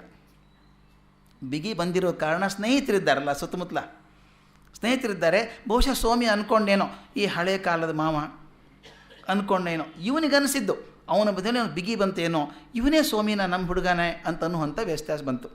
ಅದರ ನಂತರ ಸ್ವಾಮಿ ಜೊತೆಗೆ ಅವನ ಕೋಣೆಗೆ ಹೋಗಿ ಹರಟೆ ಹೊಡೆಯೋಕ್ಕೆ ಶುರು ಮಾಡಿದರು. ಅವನ ಗಂಟೆ ಆಯಿತು, ಊಟದ ಗಂಟೆ ಹಾಸ್ಟೆಲಲ್ಲಿ. ಹೇಳಿದಂತೆ ಮಾಮ ಊಟಕ್ಕೆ ಹೋಗಿ ಬರ್ತೇನೆ. ಅದರೊಳಗೆ ಮಾವ ತಂದು ಕೋಡುಬಳೆ ಚಕ್ಕಲಿ ಎಲ್ಲ ಕೊಟ್ಟು ಬಾಯಿಗೆ ತಾನೇ ತಿನ್ನಿಸಿದ್ದಾನೆ ಅಳಿಯನಿಗೆ. ಆಮೇಲೆ ಅಳಿಯ ಊಟಕ್ಕೆ ಹೋಗ್ತೇನೆ ಅಂದಾಗ, ಮಾಮ ನೀನು ಬಾ ಅಂದಾಗ, ಇಲ್ಲ ನಾನು ಬರೋಲ್ಲ ಏಕಾದಶಿ ಇವತ್ತು ಅಂದಾಗ ಅವನು ಬಾಳೆಹಣ್ಣು ತಂದು ಕೊಟ್ಟು ಊಟಕ್ಕೆ ಹೋಗ್ತಾನೆ ಹುಡುಗ. ಬಂದ ಮೇಲೆ ಇಬ್ಬರು ಕೂತು ಜೋರಾಗಿ ಮಾತಾಡೋಕ್ಕೆ ಶುರು ಮಾಡ್ತಾರೆ. ಹಳ್ಳಿ ಹರಟೆ ಮಾತು ಶುರು ಆಗ್ತದೆ. ಹಾಗೆ ಮಾವಗನ್ನಿಸುತ್ತೆ, ಸ್ವಾಮಿ ನನ್ನವನೇ, ಬದಲಾಯಿಸಿಲ್ಲ ಅವನು ಅಂತ. ಈ ಹೃದಯದ ಮಾತುಗಳು ಬಂದಾಗ ಬದಲಾವಣೆ ಗೊತ್ತಾಯಿತು ಅವನಿಗೆ, ನಮ್ಮ ಸ್ವಾಮಿ ಇವನೇ ಇದ್ದಾನೆ, ಬದಲಾಗಿಲ್ಲ ಅಂತ ಗೊತ್ತಾಯ್ತಂತೆ. ಆ ನಂತರ ಮಾತಾಡ್ತಾ ರಾತ್ರಿ ಹೋಯಿತು. ಇಬ್ಬರು ನಿದ್ದೆ ಮಾಡಿಲ್ಲ. 3 ಭಾಗ ರಾತ್ರಿ ಮುಗೀತು. ಇನ್ನೊಂದು ಭಾಗ ಮಾತ್ರ ಇದೆ ರಾತ್ರಿಯಲ್ಲಿ. ಆಗ ತಿಮ್ಮಗುರು ಎದ್ರಂತೆ. ಎದ್ದು ಗಂಟು ಮೂಟೆ ಕಟ್ಟಿ ನಾನು ಹೊರಡ್ತೀನಿ ಅಂತ. ಸ್ವಾಮಿಗೆ ಬೇಜಾರಾಯಿತು. ಮಾಮ ಇನ್ನೊಂದು ಸ್ವಲ್ಪ ದಿವಸ ಇರ್ಬೋದಲ್ಲ, ಬೆಳಗಿನವರೆಗಾದರೂ ಇರ್ಬೋದಲ್ಲ, ರಾತ್ರಿ ಯಾಕೆ ಹೋಗ್ತೀಯಾ ಅಂತ ಕೇಳಿದ್ನಂತೆ. ಅದಕ್ಕೆ ಆ ಮಾವ ಕೊಟ್ಟ ಉತ್ತರ ಇದೆಯಲ್ಲ, ಎಷ್ಟು ಚೆನ್ನಾಗಿರೋ ಉತ್ತರ ಗೊತ್ತಾ ಅಂತ ಹೇಳ್ತಾನೆ. ವೇಳೆ ಪಯಣಕ್ಕಿದು ಸರಿ, ವೇಳೆ ಪಯಣಕ್ಕಿದು ಸರಿ, ನಾಳೆ ನನಗೆ ಶಾಲೆ ಇರುವುದನ್ನು ಅದನ್ನು ತಪ್ಪಲಾಗದು. ಲೇಟಾಗಿ ಹೋಗ್ತೀನಿ ಅಂತಿಲ್ಲ. ಮೊನ್ನೆ ರಾತ್ರಿ ಯಾಕೆ ಬಂದೆ ಅಂತ ಹೇಳ್ತಾನೆ. ಮೊನ್ನೆ ರಾತ್ರಿ ಕನಸಿನಲ್ಲಿ ನಿನ್ನ ಕಂಡೆನೇ ತಕೋ. ಮೊನ್ನೆ ರಾತ್ರಿ ಕನಸಲ್ಲಿ ಬಂದುಬಿಟ್ಯಪ್ಪ ನೀ ನನಗೆ. ಕಣ್ಣು ತುಂಬಿ ಕಾಣುವ ಆಸೆ ತಡೆಯಲಾರದಾಯಿತು. ನಿನ್ನೆ ರಜವ ಪಡೆದು ನಡೆದು ಬಂದೆ, ಇಂದು ರವಿ ದಿನ. ನಿನ್ನೆ ರಜೆ ತಗೊಂಡು ನಡ್ಕೊಂಡು ಬಂದಿದ್ದಾನೆ ಅಲ್ಲಿಂದ ಇಲ್ಲಿವರೆಗೂ. ಇಂದು ರವಿ ದಿನ, ರವಿವಾರ ರಜೆ ಇದೆ ಇವತ್ತು. ತಣ್ಣನೆ ಹೊತ್ತೀಗ ತಂಪು ಹೊತ್ತಿದೆಯಲ್ಲ, ಹೊರಗಡೆ ದಾರಿ ಬೇಗ ಸವೆಯುವುದು, ಬೇಗ ನಡಿಬೋದು, ದಾರಿ ಸವಿತದೆ. ಕೀರು ಹೊಳೆಯ ದಡದೊಳಿರುವೆ 10 ಗಂಟೆ ಸಮಯಕ್ಕೆ. ಒಂದು ಹೊಳೆ ಬರ್ತದೆ, 10 ಗಂಟೆಗೆ ಅಲ್ಲಿರ್ತೇನೆ. ಪಾರಣೆಯನ್ನು ಸತ್ರದಲ್ಲಿ ಮುಗಿಸಿ ದಡಿವನಾರಿಸಿ ಮರಳಿ 3 ಗಂಟೆ ನಡೆದು ಸಂಜೆ ಊರ ಸೇರುವೆ. ಇಡೀ ದಿವಸ ನಡಿಬೇಕವನ. ಸಂಜೆ ಊರ ಸೇರುವೆ, ಇರುವೆ ಮಂಡುಗೆರೆಯೊಳು ಉದಯ ಶಾಲೆ ವೇಳೆಗೆ. ಅವನಿಗೇನಾದರೂ ಶಾಲೆ ತಪ್ಪಿಸ್ಬಾರ್ದು. ಇಡೀ ದಿವಸ ನಡ್ಕೊಂಡು ಹೋದರೂ ಅಡ್ಡಿಲ್ಲ, ಮರುದಿನ ಶಾಲೆ ತಪ್ಪಿಸೋ ಹಾಗಿಲ್ಲ. ಅದಕ್ಕೆ ಈ ಹೊತ್ತು ಸರಿ ಅಂತ ಹೇಳ್ತಾ ಈ ಕರ್ತವ್ಯನಿಷ್ಠೆಯ ಮೂರ್ತಿಯಾದಂಥ ಮಾವ ಹೊರಟ. ಚಿಂತೆ ತಳಮಳದಿಂದ ಸೋಮಿ ಸ್ವರಗಿದ. 1 ತಿಂಗಳಾದ ಮೇಲೆ, ಈ ಘಟನೆ ಆಗಿ 1 ತಿಂಗಳ ಮೇಲೆ ಸೋಮಿ ತಂದೆಗೆ ಒಂದು ಪತ್ರ ಬಂತು. ತಿಮ್ಮಗುರು ಬರೆದಂಥ ಪತ್ರ. ನನಗಂತೂ ಅದು ಎಷ್ಟೋ ಸಲ ಓದಿದ ಕಣ್ಣಲ್ಲಿ ನೀರು ಬಂದುಬಿಡುತ್ತೆ. ಆ ಪತ್ರ ಅಷ್ಟು ಚೆನ್ನಾಗಿದೆ. ತಿಮ್ಮಗುರು ಪತ್ರ ಬರೆದು ಸೋಮಿ ತಂದೆಗೆ ತನ್ನ ಆಶಯವನ್ನು ಹೇಳ್ತಾರೆ. ತಿಮ್ಮಗುರುವಿನ ಆಶಯ ಏನು ಅಂದರೆ, ನೋಡಿ, ಇದುವೇ ನನ್ನ ಕಡೆಯ ಬರಹ. ಆ ಸೋಮಿ ತಂದೆಗೆ ಬರೀತಾರೆ, ಇದುವೇ ನನ್ನ ಕಡೆಯ ಬರಹ. ತಿರುಪತಿಗೆ ನಾ ಬಂದಿಹೆಂ. ತಿರುಪತಿಗೆ ಬಂದಿದ್ದೇನೆ. ನನಗೆ ಕೆಲಸ ಸಾಕು ಎನ್ನುತ್ತಾ ಮೇಲಕ್ಕೆ ನಾನು ಬರೆದಿಹೆಂ. ನನ್ನ ಕೆಲಸ ಸಾಕಿನ್ನ, ನೌಕರಿ ಬೇಡ ಅಂಥೇಳಿ ಮೇಲಕ್ಕೆ ಪತ್ರ ಬರೆದು ರಾಜೀನಾಮೆ ಕೊಟ್ಟುಬಿಟ್ಟಿದ್ದೇನೆ. ಋಣದ ರೊಕ್ಕ ಲೆಕ್ಕವೆಲ್ಲ ಶೇಷ ಬಿಡದೆ ಸಲಹಿಯಂ. ಋಣದ ರೊಕ್ಕ ಯಾವುದೂ ಇಲ್ಲ. ಋಣದ ರೊಕ್ಕ ಲೆಕ್ಕವೆಲ್ಲ ಶೇಷ ಬಿಡದೆ ಸಲಸಿಹೆಂ. ಎಲ್ಲ ಮುಗಿಸ್ಬಿಟ್ಟಿದ್ದೇನೆ, ಚುಕ್ತಾ ಇದೆ. ಯಾರೂ ನಾನು ಕೊಡಬೇಕಾಗಿಲ್ಲ, ನಾನು ಯಾರಿಗೂ ಕೊಡಬೇಕಾಗಿಲ್ಲ. ನೋಡಿ ಎಷ್ಟು ಸಮರ್ಥವಾಗಿ ನಡೆಸ್ಕೊಂಡು ಹೋಗುವಂಥದ್ದು. ದಂದುಗವ ಏನೂ ನೆನ್ನೊಳಿಲ್ಲ. ಮನಸ್ಸಿನಲ್ಲಿ ಯಾವ ದ್ವಂದ್ವನೂ ಇಲ್ಲ ನನ್ನಲ್ಲಿ. ವ್ಯಸನಕ್ಕೆ ಇಲ್ಲ ಕಾರಣ. ದುಃಖ ಪಡೋದಕ್ಕೆ ಯಾವ ಕಾರಣವೂ ಇಲ್ಲ ನನಗೆ. ಸೋಮಿ ಹರೆಯವಾಂತ. ಸ್ವಾಮಿ ದೊಡ್ಡವನಾಗಿದ್ದಾನೆ ಈಗ. ಬಳಿಕ ಹಗುರವಾಯಿತೆನ್ನೆದೆ. ಅವ್ನು ನೋಡಿ ಬಂದಲ್ಲ, ಈಗ ದೊಡ್ಡವನಾಗಿದ್ದಾನೆ ಹುಡುಗ, ನನ್ನ ಎದೆ ಹಗುರಾಯ್ತು ಈಗ. ಸ್ವಾಮಿ ಕೃಪೆಯಿಂದ ಅವನು ಬೆಳೆದು ಸೊಗವ ಯಶವ ಗಳಿಸುಗೆ. ಭಗವಂತನ ಕೃಪೆಯಿಂದ ಇನ್ನು ಸೊಗಸನ್ನು ಯಶಸ್ಸನ್ನು ಪಡ್ಕೋತಾನೆ ನಂಬಿಕೆ ಬಂದಿದೆ ನನಗೆ. ಹೇಳ್ತಾನೆ, ಯಾಕೆ ಇಷ್ಟು ದಿವಸ ನಾನಿದ್ದೆ ಅಂತ ಹೇಳ್ತಾನೆ. ಏನೋ ಮಮತೆ, ಏನೋ ಮೋಹ, ಏನೋ ಋಣದ ಬಂಧನ ಎನ್ನ ನಿಷ್ಟು ದಿನವೂ ಕಟ್ಟಿ ನಿಲ್ಲಿಸಿತು ಅವನ ಕಾರಣ. ಹಾಗೆ ನಮ್ಮನ್ನು ಗೂಟಕ್ಕೆ ಕಟ್ಟಿ ಹಾಕ್ತದೆ ಮೋಹ ಅಂತ ಅನ್ನೋದನ್ನು ಹೇಳ್ತಾರೆ. ಏನೋ ಮಮತೆ, ಏನೋ ಮೋಹ, ಏನೋ ಋಣದ ಬಂಧನ ಎನ್ನ ನಿಷ್ಟು ದಿನವೂ ಕಟ್ಟಿ ನಿಲ್ಲಿಸಿತು ಅವನ ಕಾರಣ. ಈಗಳವನು ತನ್ನ ಶಕ್ತಿಯಿಂದ ಬೆಳೆಯತಕ್ಕನು. ಈಗ ಗೊತ್ತಾಯಿತು, ನಮ್ಮ ಸಪೋರ್ಟ್ ಬೇಕಾಗಿಲ್ಲ ಅವನಿಗೆ, ತಾನೇ ಬೆಳಿತಾನೆ ಅಂತ ಗೊತ್ತಾಯಿತು. ಮುಂದೆ ಹೇಳ್ತಾರೆ, ಈಗಳೇ ಎಮಗೆ ಅಂತರಾತ್ಮ ಸೇವೆಯೊಂದೇ ತಕ್ಕದು. ಮಗುವನ್ನು ಬೆಳೆಸೋ ಜವಾಬ್ದಾರಿ ನನ್ನ ಮೇಲೆ ಇತ್ತು ಅಂದ್ಕೊಂಡಿದ್ದೆ.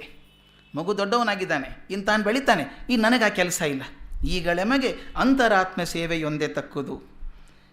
ಇಂತಹ ದಿನ ಬರಲಿ ಎನ್ನುತ್ತಾ ಬೇಡಿ ಕಾಯುತ್ತಿದ್ದೆನು. ಇಂಥ ದಿವಸ ಬರಲಿ ಅಂತ ಬೇಡಿ ಕಾಯ್ತಾ ಇದ್ದೆ ನಾನು. ಸಂತಸವನು ಸೋಮಿ ಏಳ್ಗೆಯಿಂದ ಈಗ ಕಂಡೆನು. ಇನ್ನು ಅದೇನೂ ಇಲ್ಲ. ಎಷ್ಟು ಮನಸ್ಸು ಎಷ್ಟು ಕ್ಲಿಯರಾಗಿ ಹೋಗಿದೆ, ಸ್ವಚ್ಛವಾಗಿ ಹೋಗಿದೆ ಅಂದರೆ ಇನ್ನು ಅದೇನೂ ಇಲ್ಲ. ನನಗೆ ಮನಸ್ಸು ಬೇಳ್ಪ ಭಾಗ್ಯವು. ಮನಸ್ಸಿಗೆ ಅದು ಬೇಕು ಇದು ಬೇಕು ಅನ್ನುವಂಥ ಬೇಡುವಂಥ ಯಾವ ಭಾಗ್ಯನೂ ಉಳಿದಿಲ್ಲ ನನಗೆ. ಇನ್ನು ಬೇರೆ ತೋರದೀಗ ಲೋಕದಿ ಕರ್ತವ್ಯವು. ಇನ್ನು ಬೇರೆ ಕರ್ತವ್ಯ ನನ್ನ ಲೋಕದಲ್ಲಿ ಕಾಣಿಸ್ತಾ ಇಲ್ಲ. ಒದಗಿತು ಈಗಳೇ ಆಯುವ ಶಿವ ಸೇವೆಗೆ ಈವ ಸಮಯವು. ಈಗ ನನಗೆ ಗೊತ್ತಾಯಿತು, ಒದಗಿತು ಈಗಳೇ ಆಯುವನ್ನು, ನನ್ನ ಆಯುಷ್ಯವನ್ನು ಶಿವ ಸೇವೆಗೆ ಈವ ಸಮಯವು, ಶಿವನ ಸೇವೆ ಕೊಡುವಂತಹ ಸಮಯ ಬಂತು ಅಂತ ಗೊತ್ತಾಯಿತು. ಇದುವೇ ಸಮಯ ಪುಣ್ಯ ಯಾತ್ರೆಗೆ ಇನ್ನು ತಡವು ಸಲ್ಲದು. ಯಾವತ್ತಿಗೆ ತನ್ನ ಜವಾಬ್ದಾರಿ ಮುಗೀತು ಅನ್ನಿಸ್ತೋ ಅವತ್ತತ್ತು ಹೊರಟಾತ ಬೇಡ ಅಂಥೇಳಿ. ಮುಂದಿನ ಸಾಲು ಚೆನ್ನಾಗಿದೆ. ನಾನು ಮಂಡುಗೆರೆಯೊಳಿದ್ದ ಮನೆಯೊಳು ಒಂದು ಗೂಡಿನೋಳ್, ನಾನು ಮಂಡುಗೆರೆಯಲ್ಲಿದ್ದನಲ್ಲ, ಅಲ್ಲಿ ಒಂದು ಗೂಡಿನೋಳ್ ಏನೋ ಬರೆದ ಕಡೆತ ಒಂದನ್ನು ಇರಿಸಿರುವೆನು ಗಂಟಿನೋಳ್. ಏನೋ ಬರೆದು ಕಡತ ಗಂಟಿನೊಳಗೆ ಇಟ್ಟಿದ್ದೇನೆ ಗೂಡಿನೊಳಗೆ. ಸೋಮಿ ಅದನ್ನು ನೋಡಿ ತೆಗೆದುಕೊಳ್ಳುವಡಂತೂ ಮಾಡಲಿ. ಸೋಮಿ ಅಲ್ಲಿ ಹೋಗಲಿ, ಆ ಕಡತ ತಗೊಳ್ಳೋ ಹಾಗೆ ಮಾಡಿ ನೀವು ಅಂತಂದೇ ಹೇಳ್ತಾನೆ. ಮುಂದೆ ಹೇಳ್ತಾನೆ, ಎಷ್ಟು ಚೆನ್ನಾಗಿದೆ ನೋಡಿ. ಇದು one of the finest farewell ಅಂದ್ಕೊಂಡಿದ್ದೀನಿ ನಾನು. ಹೇಳ್ತಾನೆ, ನೀವು ಅದಾರೂ ಎನ್ನನ್ನು ತುಂಬ ನೆನೆಯದಿರಿ. ಕಡೆಯ ಪತ್ರ ಅಂತ ಹೇಳಿದ್ದಾನಲ್ಲ, ಏನು ಸಿಕ್ಕೋದಿಲ್ಲ ಅವನು. ನೀವು ಅದಾರೂ ಎನ್ನ ತುಂಬ ನೆನೆಯದಿರಿ, ಮರೆಯಿರಿ. ಪ್ರೇಮ ಉಕ್ಕಿ ಬೆಸನ ಕುದಿದೊಡೆ ಆಗ ದೀಪವೊಂದನ್ನು ಸೋಮಶಿವನ ಗುಡಿಯೊಳಿರಿಸಿ ದೇವಗೆ ನಮೋ ಎನ್ನಿರಿ. ನನ್ನ ಬಗ್ಗೆ ತುಂಬ ಪ್ರೀತಿ ಬಂದರೆ ಪ್ರೇಮ ಉಕ್ಕಿ ಬೆಸನ ಕುದಿದೊಡೆ, ವ್ಯಸನ ಬಂದಾಗ ಆಗೇನು ಮಾಡಬೇಕು ಅಂತ ನನ್ನ ನೆನೆಸ್ಬೇಡಿ. ದೀಪವೊಂದನ್ನು ಸೋಮಶಿವನ ಗುಡಿಯೊಳಿರಿಸಿ ಆ ದೇವಗೆ ನಮೋ ಎನ್ನಿರಿ. ದೇವನೊಲಿದು ನಿಮ್ಮನ್ನೆಲ್ಲ ಹರಸಿ ಸಲಹುವಂ, ಜೀವಪಥವ ಸುಗಮವೆನಿಸಿ ನಿಮ್ಮನ್ನೆಲ್ಲ ನಡೆಸುವಂ. ಈ ಪತ್ರ ಬಂತು. ಪತ್ರ ಓದಿದ ಮೇಲೆ ಎಲ್ರಿಗೂ ತುಂಬ ದುಃಖ ಆಯಿತು. ಸೋಮಿ ಕಣ್ಣಲ್ಲಿ ನೀರು, ಅತ್ಯಂತ ಹಚ್ಕೊಂಡಂಥ ಸೋದರ ಮಾವ, ಬೆಳೆಸಿದಂಥ ಸೋದರ ಮಾವ, ಈ ನೋಡೋದಿಲ್ಲ ಅವನು ಅಂತ ಅನಿಸ್ಬಿಡ್ತು. ಕಣ್ಣಲ್ಲಿ ನೀರು ಬಂತು. ಅವನೇನು ಮಾಡ್ದ ಅಂದರೆ, ಮಂಡುಗೆರೆಗೆ ಸೋಮಿ ಹೋಗಿ ನೋಡಿದನು ಆ ಕಡತವ. ಹೋಗಿ ಕಡತ ನೋಡಿದ, ಗೋಡಿಯಲ್ಲಿದ್ದಂಥದ್ದು. ಕಂಡನು ಅದರೊಳು ಇನಿತು ಬಾಳ್ಗೆ ಸಲ್ಲುವ ತತ್ವ ಮತಿತವ. ಕಡತ ಬಿಚ್ಚಿ ಓದಿದಾಗ ತನ್ನ ಬಾಳಿಗೆ ಸಲ್ಲುವಂಥ ತತ್ವದ ಮತನ ಸಿಕ್ತು ಅಲ್ಲಿ. ಸಖರ ತೃಪ್ತಿಗೆಂದು ಸೋಮಿ ಆಯ್ದ ಹಲವು ಬಂತಿಯ ಲಿಖಿಸಿದ ಪಡಿ ಹೊತ್ತಿಗೆ ಇದು ಮಂಕುತಿಮ್ಮ ಕಂತೆಯ. ಅದರಲ್ಲಿ ಬರೆದಿರುವಂಥದ್ದು ತನ್ನ ಸ್ನೇಹಿತರಿಗೆ ಪ್ರೀತಿಯಾಗಲಿ ಅನ್ನೋ ದೃಷ್ಟಿಯಿಂದ ಆರಿಸಿ ಏನು ಪ್ರಕಟ ಮಾಡಿದ್ನೋ ಅದೇ ಮಂಕುತಿಮ್ಮ ಕಂತೆ ಅಂತ ಈ ಪುಸ್ತಕದ ಕಥೆ. ಇದನ್ನು ಕಥೆ ಎಂದಾದರೂ ಭಾವಿಸ್ಬೋದು, ಈ ಪುಸ್ತಕಕ್ಕೆ ಪೀಠಿಕೆ ಅಂತಾದರೂ ಭಾವಿಸ್ಬೋದು. ನನ್ನ ಮಟ್ಟಿಗೆ ಹೇಳೋದಾದರೆ ಇದರಲ್ಲೇ ಈ ಮಂಕುತಿಮ್ಮನ ಕಗ್ಗದ ಜೀವನ ದರ್ಶನ ಅಡಗಿದೆ ಅನಿಸುತ್ತೆ ನನಗೆ ಈ ಕಥೆಯೊಳಗೆ. ಯಾಕೆಂದರೆ ತಿಮ್ಮಗುರು ತನ್ನ ತಂಗಿಯ ಮಗನ ಮೇಲೆ ತೋರುವಂಥ ಅಪೇಕ್ಷಾರಹಿತವಾದಂಥ ಅಕಾರಣವಾದ ಪ್ರೀತಿ, ಇದು ಬಹಳ ಮುಖ್ಯ. ನಮ್ಮಲ್ಲಿ ಎಷ್ಟೋ ಸಲ ಪ್ರೀತಿ ಕಾರಣದಿಂದ ಬರ್ತದೆ, ಅಕಾರಣವಾದ ಪ್ರೀತಿ ಸಿಕ್ಕೋದು ಬಹಳ ಅಪರೂಪ.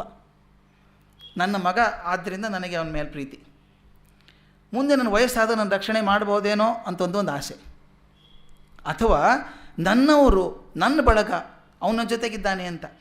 ಇವನಿಗೆ ತಿಮ್ಮ ಗುರುವಿಗೆ ತಂಗಿ ಮಗ ನಿಜ, ಆದರೆ ಅವನಿಂದ ಏನೇನೂ ಅಪೇಕ್ಷೆ ಮಾಡಲಿಲ್ಲ. ಅವನು ಅಪೇಕ್ಷೆ ಮಾಡೋದಲ್ಲ, ಸೋಮಿ ಇನ್ನೂ ಶಾಲೆ ಕಲಿತಿರ್ಬೇಕಾದ್ರೆ ಇನ್ನೂ ಅವನು ಗಟ್ಟಿ ಆದ ಹುಡುಗ, ಇನ್ನು ಬೆಳೀತಾನೆ ಅಂತ ಲಕ್ಷಣ ಕಾಣಿಸಿದ ತಕ್ಷಣ ಬಿಟ್ಟು ಹೊರಟುಬಿಟ್ಟ.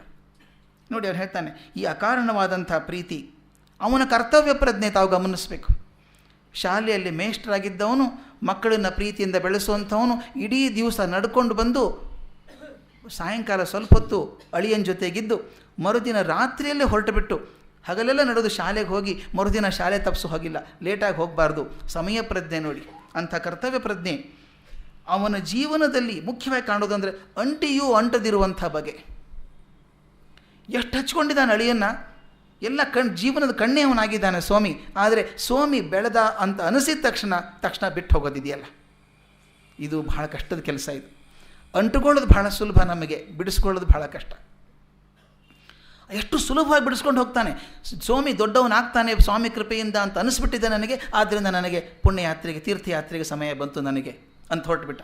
ಈ ಅಂಟಿಯೂ ಅಂಟದಿರುವಂಥ ಬಗೆ, ಈಗ ಅಳಿಯ ವಯಸ್ಸಿಗೆ ಬಂದಿದ್ದಾನೆ, ತಾನೇ ಬೆಳೀತಾನೆ ಅಂದ ತಕ್ಷಣ ನನ್ನ ಕರ್ತವ್ಯ ಮುಗೀತು ಅಂತ ಭಾವಿಸಿದಂಥ ರೀತಿ ನೋಡಿ.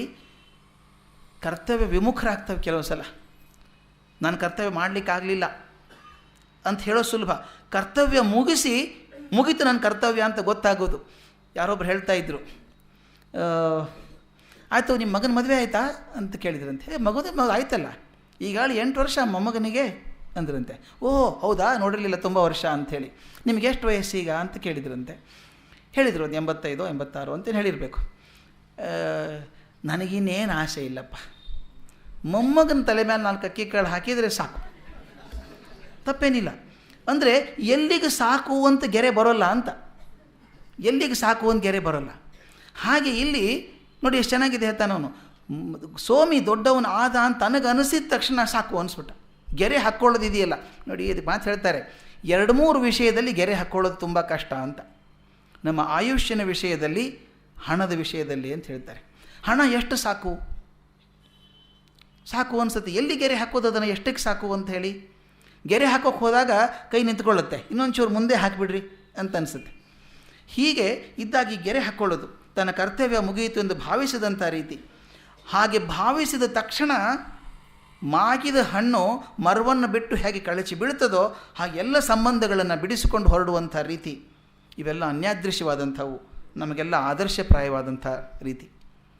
ಇದಿಷ್ಟೇ ಅಲ್ಲ, ಇನ್ನೊಂದು ಮುಖ್ಯ ಕೆಲಸವನ್ನು ತಿಮ್ಮಗುರು ಮಾಡಿದ್ದಾನೆ. ಪಕ್ವತೆಯಿಂದ ಜೀವನ ನಡೆಸಿದಂಥ ಒಬ್ಬ ವ್ಯಕ್ತಿ, ತುಂಬ ಜೀವನವನ್ನು ಪರಿಪಕ್ವತೆ ನಡೆಸಿದಂಥ ವ್ಯಕ್ತಿ, ತನಗೆ ಸರಿ ಅನ್ನಿಸಿದಂಥ, ಸಮಾಜಕ್ಕೆ ಒಳ್ಳೆಯದು ಅನ್ನಿಸಿದಂಥ ವಿಷಯಗಳನ್ನು ದಾಖಲೆ ಮಾಡಿ ಮುಂದಿನ ತಲೆಮಾರಿಗೆ ಹಂಚುವಂಥ ಆಶಯ ಇದೆಯಲ್ಲ, ಇದು ಬಹಳ ಮುಖ್ಯವಾದದ್ದು. ನಮ್ಮಲ್ಲಿ ಎಷ್ಟೊಂದು ಜನ ಅನುಭವಸ್ಥರಿದ್ದೇವೆ, ನನ್ನ ಅನುಭವಗಳನ್ನು ದಾಖಲೆ ಮಾಡಿ ಮುಂದಿನ ಕೊಡಬೇಕು ಅಂತ ಅನಿಸಿಲ್ಲ ನಮಗೆ. ಅಯ್ಯೋ ನಂದೇನು ಅನುಭವ ಅಂತೇವೆ. ಆದರೆ ನನ್ನ ಅನುಭವ ಮತ್ತೊಬ್ಬರಿಗೆ ಮಾರ್ಗದರ್ಶಿ ಆಗಬಹುದು ಅನ್ನೋ ರೀತಿಯಿಂದ ತಿಮ್ಮಗುರು ಮಂಡುಗೆರೆಯಲ್ಲಿ ಕಡತದಲ್ಲಿ ಬರೆದಿಟ್ಟಂಥದ್ದಿದೆಯಲ್ಲ, ಬರೆದಿಟ್ಟು ಸೋಮಿ ಓದಲಿ ಇದನ್ನು ಅಂತ ಹೇಳೋದು. ಇದು ನಮ್ಮ ಸಂಸ್ಕೃತಿಯನ್ನು, ಪರಂಪರೆಯನ್ನು ಉಳಿಸುವ, ಬೆಳೆಸುವ ರೀತಿ. ಅದನ್ನು ಮಾಡಿದ ತಿಮ್ಮಗುರು. ಇದು ಒಂದು ಸಂತೃಪ್ತ ಜೀವ ಬಾಳಿ ಬದುಕಿ ಜೀವಪಥದ ಮರಳು ಭೂಮಿಯಲ್ಲಿ ಹೆಜ್ಜೆಯ ಗುರುತುಗಳನ್ನು ಮೂಡಿಸಿ ಸಾಗಿದಂಥ ರೀತಿ. ಬಹುಶಃ ನನಗನ್ನಿಸೋ ಮಟ್ಟಿಗೆ ಕಗ್ಗದ ಎಲ್ಲ ಪದ್ಯಗಳು ಕೂಡ ಈ ಆದರ್ಶದ ಆಶಯಗಳನ್ನು ಗಮನದಲ್ಲಿಟ್ಟುಕೊಂಡೇ ಬರೆದಂಥದ್ದು. ಒಂದು ಸಾರ್ಥಕ ಜೀವನ ಅಂದರೆ ಏನಿರಬೇಕು ಅನ್ನೋದು ಎಲ್ಲ ಮುಖಗಳನ್ನು ಪರಿಚಯ ಮಾಡೋದು ಮಂಕುತಿಮ್ಮನ ಕಗ್ಗ. ಇದೊಂದು ಆದರ್ಶ ಕಣ್ಣು ಮುಂದೆ ನಮ್ಗೆ ಕೊಟ್ಟಿದ್ದಾರೆ. ಈಗ ನನಗಿರುವಂಥ ಅವಕಾಶ 5 ದಿವಸದ್ದು. ಈ ಪುಸ್ತಕದಲ್ಲಿ 945 ಪದ್ಯಗಳಿದೆ. ಅವುಗಳನ್ನು ಓದಿಕೊಂಡು ಹೋದರೂ ಕೂಡ 5 ದಿವಸ ಸಾಕಾಗೋದಿಲ್ಲ. ಪ್ರತಿಯೊಂದು ಪದ್ಯ ಕೂಡ ಅಷ್ಟೇ ಚಂದ, ಅಷ್ಟೇ ಅರ್ಥಗರ್ಭಿತವಾದಂಥದ್ದು.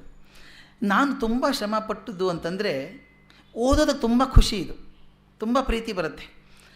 ಆಯ್ದುಕೊಂಡು ಮಾತಾಡಬೇಕು ಅಂದ್ರೆ ತುಂಬ ಕಷ್ಟ. ಯಾವ ಪದ್ಯ ಆರಿಸ್ಕೊಳ್ಬೇಕು ಅಂತ ಇದು ಹೇಗೆ ಅನ್ನಿಸ್ಬಿಡ್ತು ನನಗಂದರೆ, ಸಣ್ಣ ಮಗುವನ್ನು ದೊಡ್ಡ ಆಟಿಗೆ ಒಂದು ಅಂಗಡಿ ಕರ್ಕೊಂಡೋಗಿ ಬಿಟ್ಬಿಟ್ಟು ಯಾವುದಾದ್ರೂ 3 ಆರಿಸ್ಕೋ ಅಂದರೆ ಏನು ಮಾಡ್ತಾನೆ ಅಂತ. ದೊಡ್ಡ ಆಟಿಗೆ ಸಾಮಾನು ತುಂಬಿರುವಂಥ ಒಂದು ಅಂಗಡಿ, ಒಂದು ಪುಟ್ಟ ಮಗುವನ್ನು ಬಿಟ್ಟು ಯಾವುದಾದ್ರೂ 3 ಆರಿಸ್ಕೋ ಅಂದರೆ ಏನು ಮಾಡ್ತಾನೆ ಗೊತ್ತಾ? ಚೆನ್ನಾಗಿದೆ ಅಂತ ತಗೋತಾನೆ. 2 ಆರಿಸ್ಕೊಂಡು 4ನೇದಕ್ಕೆ ಹೋಗ್ತಾನೆ. 3 ತೊಗೊಳ್ಬೇಕಲ್ಲ, ಇದು ಬೇಡ, ಹಾಗಾದರೆ ಅದನ್ನು ತಗೋ. ಯಾವುದಾದ್ರೂ 3 ಆರಿಸ್ಕೊಳ್ಬೇಕಲ್ಲ. ಹೀಗೆ ಆರಿಸ್ಕೊಳ್ಳೋದು ಮುಗಿಯಲ್ಲ, ಬಿಡೋದು ಮುಗಿಯಲ್ಲ. ಈ ಪರಿಸ್ಥಿತಿ ನಂದಾಗಿತ್ತು. 5 ದಿವಸದಲ್ಲಿ ಎಷ್ಟು ಪದ್ಯಗಳನ್ನು ಹೇಳಬಹುದು ಅಂತ. ಮತ್ತು ಈ ವಿಭಜನೆ ಮಾಡ್ಕೊಳ್ಬೇಕಲ್ಲ, ಯಾವುದೋ ಒಂದು ವಿಭಜನೆ ಮಾಡ್ಕೊಳ್ಬೇಕು. ವಿಭಜನೆ ಹೇಗೆ ಮಾಡ್ಕೊಳ್ಳೋದು? ಅನಿವಾರ್ಯ, ಅದು ಮಾಡ್ಕೊಳ್ಬೇಕಾದ್ದು. ಅದು ಹೇಗೆ ಮಾಡಿದರೂ ಎಲ್ರಿಗೂ ತೃಪ್ತಿ ಆಗೋದು ಕಷ್ಟ. ನಾನು ಏನಾದರೂ ಒಂದು ಪದ್ಯ ಹೇಳಿದರೆ ಇದಕ್ಕಿಂತ ಒಳ್ಳೆಯ ಪದ್ಯ ಇತ್ತಲ್ರಿ, ಅದನ್ನು ಹೇಳ್ಬೋದಾಗಿತ್ತಲ್ಲ, ಇದು ಯಾಕೆ ಹೇಳಿದ್ರಿ ಇದನ್ನು ಅಂತ ಅನ್ಬೋದು. ಆದರೆ ಎಲ್ಲ ಪದ್ಯನೂ ಚೆನ್ನಾಗೇ ಇದೆಯಲ್ಲ, ಯಾವುದನ್ನು ಬಿಡೋ ಹಾಗಿಲ್ಲ. ಯಾವುದನ್ನು ಬಿಡಬೇಕು ಅಂತ ತೀರ್ಮಾನ ಮಾಡೋದು ಕಷ್ಟ. ಅದಕ್ಕೇನು ಮಾಡಿದೆ? ಇದಕ್ಕೊಂದ್ಸಲ ರಷ್ಯನ್ ಕತೆ ಹೇಳಿದ್ದೆ ನಾನೊಂದು.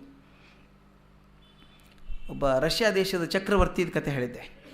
ಚಕ್ರವರ್ತಿಗೆ ತನ್ನ ಮನುಷ್ಯ ಜೀವನ ಹುಟ್ಟಿ ಬಂದದ ಬಗ್ಗೆ ಹೇಗೆ ತಿಳ್ಕೊಳ್ಬೇಕು ಅಂತ. ಹೇಗೆ ಹುಟ್ಟಿ ಬಂದರು ಮನುಷ್ಯ ಜೀವನ ಅಂತ ಹೇಳಿದಾಗ ಅವ್ರು ಹುಡುಕಿ ಹೇಳಿದ್ದೆ ನಾನು.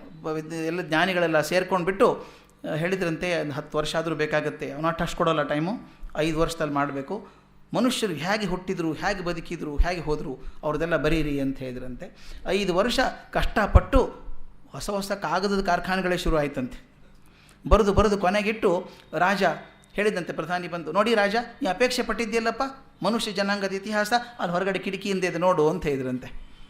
ಅವನು ಕಿಟಕಿಯಿಂದ ತಿರುಗಿ ನೋಡಿದರೆ 1000 ಆನೆ ನಿಂತಿತ್ತಂತೆ, ಒಂದ್ರ ಹಿಂದೆ ಒಂದು. ಪ್ರತಿಯೊಂದು ಆನೆ ಮೇಲೆ ಭಾರವಾದ ಪುಸ್ತಕಗಳನ್ನು ಇಟ್ಟಿದ್ರಂತೆ. ಅವನು ಏನಿದು ಅಂತ ಕೇಳಿದಂತೆ. ಮನುಷ್ಯ ಇತಿಹಾಸ ಕೇಳಿದ್ದೆಲ್ಲ, ನಮ್ಮ ಸಾಕಷ್ಟು ಜನ ಜ್ಞಾನಿಗಳೆಲ್ಲ ಸೇರಿ ಪುಸ್ತಕ ಬರೆದಿದ್ದಾರೆ. ಒಂದು ತಮಾಷೆ ಮಾಡ್ತೀರಾ ಅಂದ. ಒಂದು ಆನೆ ಮೇಲೆ ಇರೋದು ಓದೋಕ್ಕಾಗಲ್ಲ ಜೀವನ ಪೂರಿ ಅಂತ, ನನಗೆ ಇಷ್ಟೆಲ್ಲ ಓದೋಕ್ಕಾಗತ್ತಾ? ಶಾರ್ಟ್ ಮಾಡಿ, ಆದಷ್ಟು ಸಂಕ್ಷಿಪ್ತವಾಗಿ ಮಾಡ್ಕೊಂಬನ್ನಿ, ಎಷ್ಟು ಟೈಮ್ ಬೇಕು ಅಂತ ಕೇಳಿದ್ರಂತೆ. ಮತ್ತೆ 5 ವರ್ಷ ಅಂದರು. 5 ವರ್ಷ ಮತ್ತೆ ಕುದ್ದಾಡಿ ಎಡಿಟ್ ಮಾಡಿ ಕೊನೆಗೆ ತಂದ್ರಂತೆ. 10 ಒಂಟೆ ನಿಂತಿತ್ತಂತೆ 5 ವರ್ಷ ಆದಮೇಲೆ. 10 ಒಂಟೆ ಮೇಲೆ, ಒಂದೊಂದು ಒಂಟೆ ಮೇಲೆ 100 ಪುಸ್ತಕ. ಅವನಂದ, ನಿಮಗೆ ಬುದ್ಧಿ ಸರಿ ಇಲ್ಲ, ಓದೋಕ್ಕಾಗತ್ತ ನನಗೆ? ತೀರಾ ಸಂಕ್ಷಿಪ್ತವಾಗಿರುವಂಥದ್ದು ಬೇಕು, ಮಾನವ ಇತಿಹಾಸ. ಮುಖ್ಯ ಘಟನೆಗಳನ್ನು ಮಾತ್ರ ತೊಗೊಳ್ಳಿ, ಅಮುಖ್ಯವಾದನ್ನು ತೊಗೊಳ್ಬೇಡಿ. ತೀರಾ ಸಂಕ್ಷಿಪ್ತವಾದಂಥ ಮಾನವ ಇತಿಹಾಸ ನನಗೆ ಕೊಡಬೇಕಾದ್ರೆ ಎಷ್ಟು ಟೈಮ್ ಬೇಕು ಅಂತ ಕೇಳಿದ್ರಂತೆ. ನಾಳೆ ಬೆಳಗ್ಗೆ ಕೊಡ್ತೇನೆ ಅನ್ನಂತ ಪ್ರಧಾನಿ. ನಾಳೆ ಬೆಳಗ್ಗೆ ಚಕ್ರವರ್ತಿಗಳಿಗೆ ಒಂದೇ ಅದು, ಕೊಡಬೇಕಾದ್ರೆ ಕಾಣಿಕೆಯನ್ನು ಕೊಡ್ಬೋದು, ತಲೆಯನ್ನು ತೆಗೆಸ್ಬೋದು. ಸರಿಯಾಗಿ ಕೊಡೋದೇ ಹೋದರೆ ತಲೆ ಕತ್ತರಿಸ್ತೀನಿ ಅಂತ. ಆಗಲಿ ಅಂದರು. ಮರುದಿನ ದರ್ಬಾರಲ್ಲಿದ್ದಾಗ ಆ ಪ್ರಧಾನಿ ಬಂದಂತೆ, ಕೈಯಲ್ಲಿ ಒಂದು ಪುಟ್ಟದಾದಂಥ ದಂತದ ಒಂದು ಪೆಟ್ಟಿಗೆ ಇಟ್ಕೊಂಡು, ಸಣ್ಣ ಪೆಟ್ಟಿಗೆ. ರಾಜ ನೋಡ್ತಿದ್ದ, ಏನದು ಅಂತ ಕೇಳಿದಂತೆ. ಮಾನವ ಇತಿಹಾಸ ನೀವು ಕೇಳಿದ್ರಲ್ಲ, ತಂದಿದ್ದೇನೆ ಅಂತ. ತೆಗೆದು ಆ ಪೆಟ್ಟಿಗೆ, ಪುಟ್ಟ ಪೆಟ್ಟಿಗೆಯನ್ನು ರಾಜನ ಕೈಯಲ್ಲಿ ಕೊಟ್ಟಾಗ ತೆಗೆದು ನೋಡಿದಾಗ ಒಳಗಡೆ ಒಂದು ಕೆಂಪು ಮಖಮಲ್ ಬಟ್ಟೆ ಇತ್ತಂತೆ, ವೆಲ್ವೆಟ್ ಬಟ್ಟೆ. ಅದ್ರ ಮೇಲೆ ಸಣ್ಣ ಕಾಗದದ ಚೂರು, ಅದ್ರ ಮೇಲೆ ಒಂದೇ ಸಾಲು ಬರೆದಿತ್ತಂತೆ, all people were born, they lived and they died ಅಂತ. ಎಲ್ಲರೂ ಹುಟ್ಟಿದ್ರು, ಬದುಕಿದ್ರು, ಸತ್ತೋದ್ರು ಅಂತ ಬರೆದಿತ್ತಂತೆ. ಅವನಂತೆ ಇದಕ್ಕಿಂತ ಸಂಕ್ಷಿಪ್ತ ಮಾಡೋಕ್ಕಾಗಲ್ಲ ನನಗೆ ಅಂತ. ಆದರೆ ಕೊನೆಗೆ ಅವನು ಹೇಳ್ತಾನೆ, ಮಾನವ ಇತಿಹಾಸವನ್ನು ಬರೆಯೋಕ್ಕೆ ಹೋದಾಗ ಯಾವುದು ಮುಖ್ಯ ಘಟನೆ, ಯಾವುದು ಅಮುಖ್ಯ ಘಟನೆ ಅಂತ ಹೇಳೋದು ಹೇಗೆ ಕಷ್ಟ. ಆದರೆ ನನಗೆ ಯಾವುದು ಮುಖ್ಯ ಅನ್ನಿಸ್ತೋ ಅದನ್ನ ಆರಿಸ್ಕೊಂಡಿದ್ದೀನಿ ಇಲ್ಲಿ ಅಂತ. ಇನ್ನೊಂದು ವಿಷಯ ನಾನು ಮನಸ್ಸಲ್ಲಿ ಇಟ್ಕೊಂಡದ್ದು ಸಾಮಾನ್ಯವಾಗಿ ಅಂದರೆ, ಕೆಲವೊಂದು ಅತ್ಯಂತ ಪ್ರಚಲಿತವಾದ ಪದ್ಯಗಳು ತುಂಬ ಇದೆ ಕಗ್ಗದಲ್ಲಿ. ಸಾಮಾನ್ಯವಾಗಿ ಮೇಲೆ ಕೇಳಿಸುವಂಥ ಪದ್ಯಗಳು ತುಂಬ ಇದೆ. ಆದಷ್ಟು ಮಟ್ಟಿಗೆ ಎಲ್ಲವನ್ನೂ ಬಿಟ್ಟಿದ್ದೇನೆ ಅಂತ ಹೇಳಲಾರೆ, ಆದಷ್ಟು ಮಟ್ಟಿಗೆ ಅವುಗಳನ್ನು ಬಿಟ್ಟು ಬೇರೆ ಪದ್ಯಗಳ ಬಗ್ಗೆ ಸ್ವಲ್ಪ ನೋಡೋಕ್ಕೆ ಹೋಗಿದ್ದೇನೆ. ನಾನು ವಿಭಜನೆ ಮಾಡಿಕೊಂಡಿದ್ದು ಸ್ಥೂಲವಾಗಿ 5 ಭಾಗಗಳಲ್ಲಿ. ಮೊದಲನೇದು ಡಿ ವಿ ಜಿಗೆ ಅತ್ಯಂತ ಪ್ರಿಯವಾದಂಥ ವಿಷಯ, ಭಗವಂತ ಅಥವಾ ದೈವ ಅಂತ. ದೈವ ಅಥವಾ ಭಗವಂತ ಮೊದಲನೇ ಭಾಗ. ಎರಡನೇದು ಜೀವ, ಮೂರನೇದು ಜಗತ್ತು, ನಾಲ್ಕನೇದು ಬದುಕಿನ ಸ್ವಾರಸ್ಯ ಅಂತ, ಕೊನೆಯದು ಭಾಳ ಮುಖ್ಯವಾಗಿರೋದು ಬದುಕಿನ ಔನ್ನತ್ಯ ಅಂತ, ಜೀವನದ ಔನ್ನತ್ಯ ಹೇಗಿರಬೇಕು ಅಂತ. ಈ ಮೊದಲನೇ ಭಾಗದಲ್ಲಿ ಭಗವಂತ ಅಂದರೆ ಏನು, ದೈವದ ಕಲ್ಪನೆ ಏನು, ಎಲ್ಲವೂ ದೈವದಿಂದಲೇ ಆಗೋದಾದರೆ ಪುರುಷ ಪ್ರಯತ್ನಕ್ಕೆ ಏನಾದರೂ ಅರ್ಥ ಇದೆಯಾ ಅನ್ನೋ ಮಾತು, ಭಗವಂತನ ದರ್ಶನ ಸಾನ್ನಿಧ್ಯ ಸಾಧ್ಯವೇ, ಇಂಥ ಪದ್ಯಗಳ ಗಮನ ಮೊದಲನೇ ಭಾಗದಲ್ಲಿ. ಎರಡನೇದರಲ್ಲಿ ಜೀವ ಬಂದದ್ದು ಹೇಗೆ, ಅದಕ್ಕೂ ಜಗತ್ತಿಗೂ ಏನು ಸಂಬಂಧ ಇದೆ, ಒಂದು ಜೀವಿ ಸಂಸಾರದಲ್ಲಿ ಇರುವಂಥ ರೀತಿ ಅಂಥದ್ದು ಮುಖ್ಯವಾಗಿ ಇದರಲ್ಲಿ ನಾನು ಒತ್ತು ಕೊಡಬೇಕಾದದ್ದು. ಒಂದು ಜೀವಿಯ ಸಂಸಾರ ಒಳ್ಳೆಯದಾಗಬೇಕಾದ್ರೆ ಕೆಟ್ಟದ್ದಾಗಬೇಕಾದ್ರೆ ಅವನ ಮನಸ್ಸೇ ಕಾರಣ. ಅದರಿಂದ ಜೀವಿಯ ಮನಸ್ಸಿನ ಬಗ್ಗೆ ಸ್ವಲ್ಪ ಚಿಂತನೆಯನ್ನು ಎರಡನೇ ಭಾಗದಲ್ಲಿ ಮಾಡಬಹುದು. ಮೂರನೇದರೊಳಗೆ ಜಗತ್ತು ಸೃಷ್ಟಿ ಆದದ್ದು ಹೇಗೆ, ಯಾಕೆ ಸೃಷ್ಟಿ ಆಯಿತು, ಅದರ ವ್ಯವಸ್ಥೆ ಎಂಥದ್ದು, ಇದರ ಬಗ್ಗೆ ಒಂದು ಸ್ಥೂಲ ಪರಿಚಯ ಮೂರನೇದರಲ್ಲಿ. ನಾಲ್ಕನೇದರಲ್ಲಿ ಬದುಕಿಗೆ ಒಂದು ಸ್ವಾರಸ್ಯ ಇದೆ, ಅದು ಒಣಗಿದ್ದಲ್ಲ, ತುಂಬ ಪ್ರಿಯವಾದಂಥದ್ದು, ಸಂತೋಷ ಕೊಡುವಂಥದ್ದು. ಆ ಸ್ವಾರಸ್ಯ ಅದು ಬದುಕೋದಕ್ಕೆ ನಮಗೆ ಒಂದು ಸ್ವಾರಸ್ಯ ಸಿಗಬೇಕಾದ್ರೆ ಒಂದು ಮಾರ್ಗದರ್ಶನ ಮುಂದೆ ಬೇಕು. ಅಂಥದ್ದೇನಾದರೂ ಮಾರ್ಗದರ್ಶನ ಇದೆಯಾ, ರೀತಿ ಇದೆಯಾ, ಇದ್ರ ಬಗ್ಗೆ ಚಿಂತನೆ ನಾಲ್ಕನೇ ಭಾಗದಲ್ಲಿ.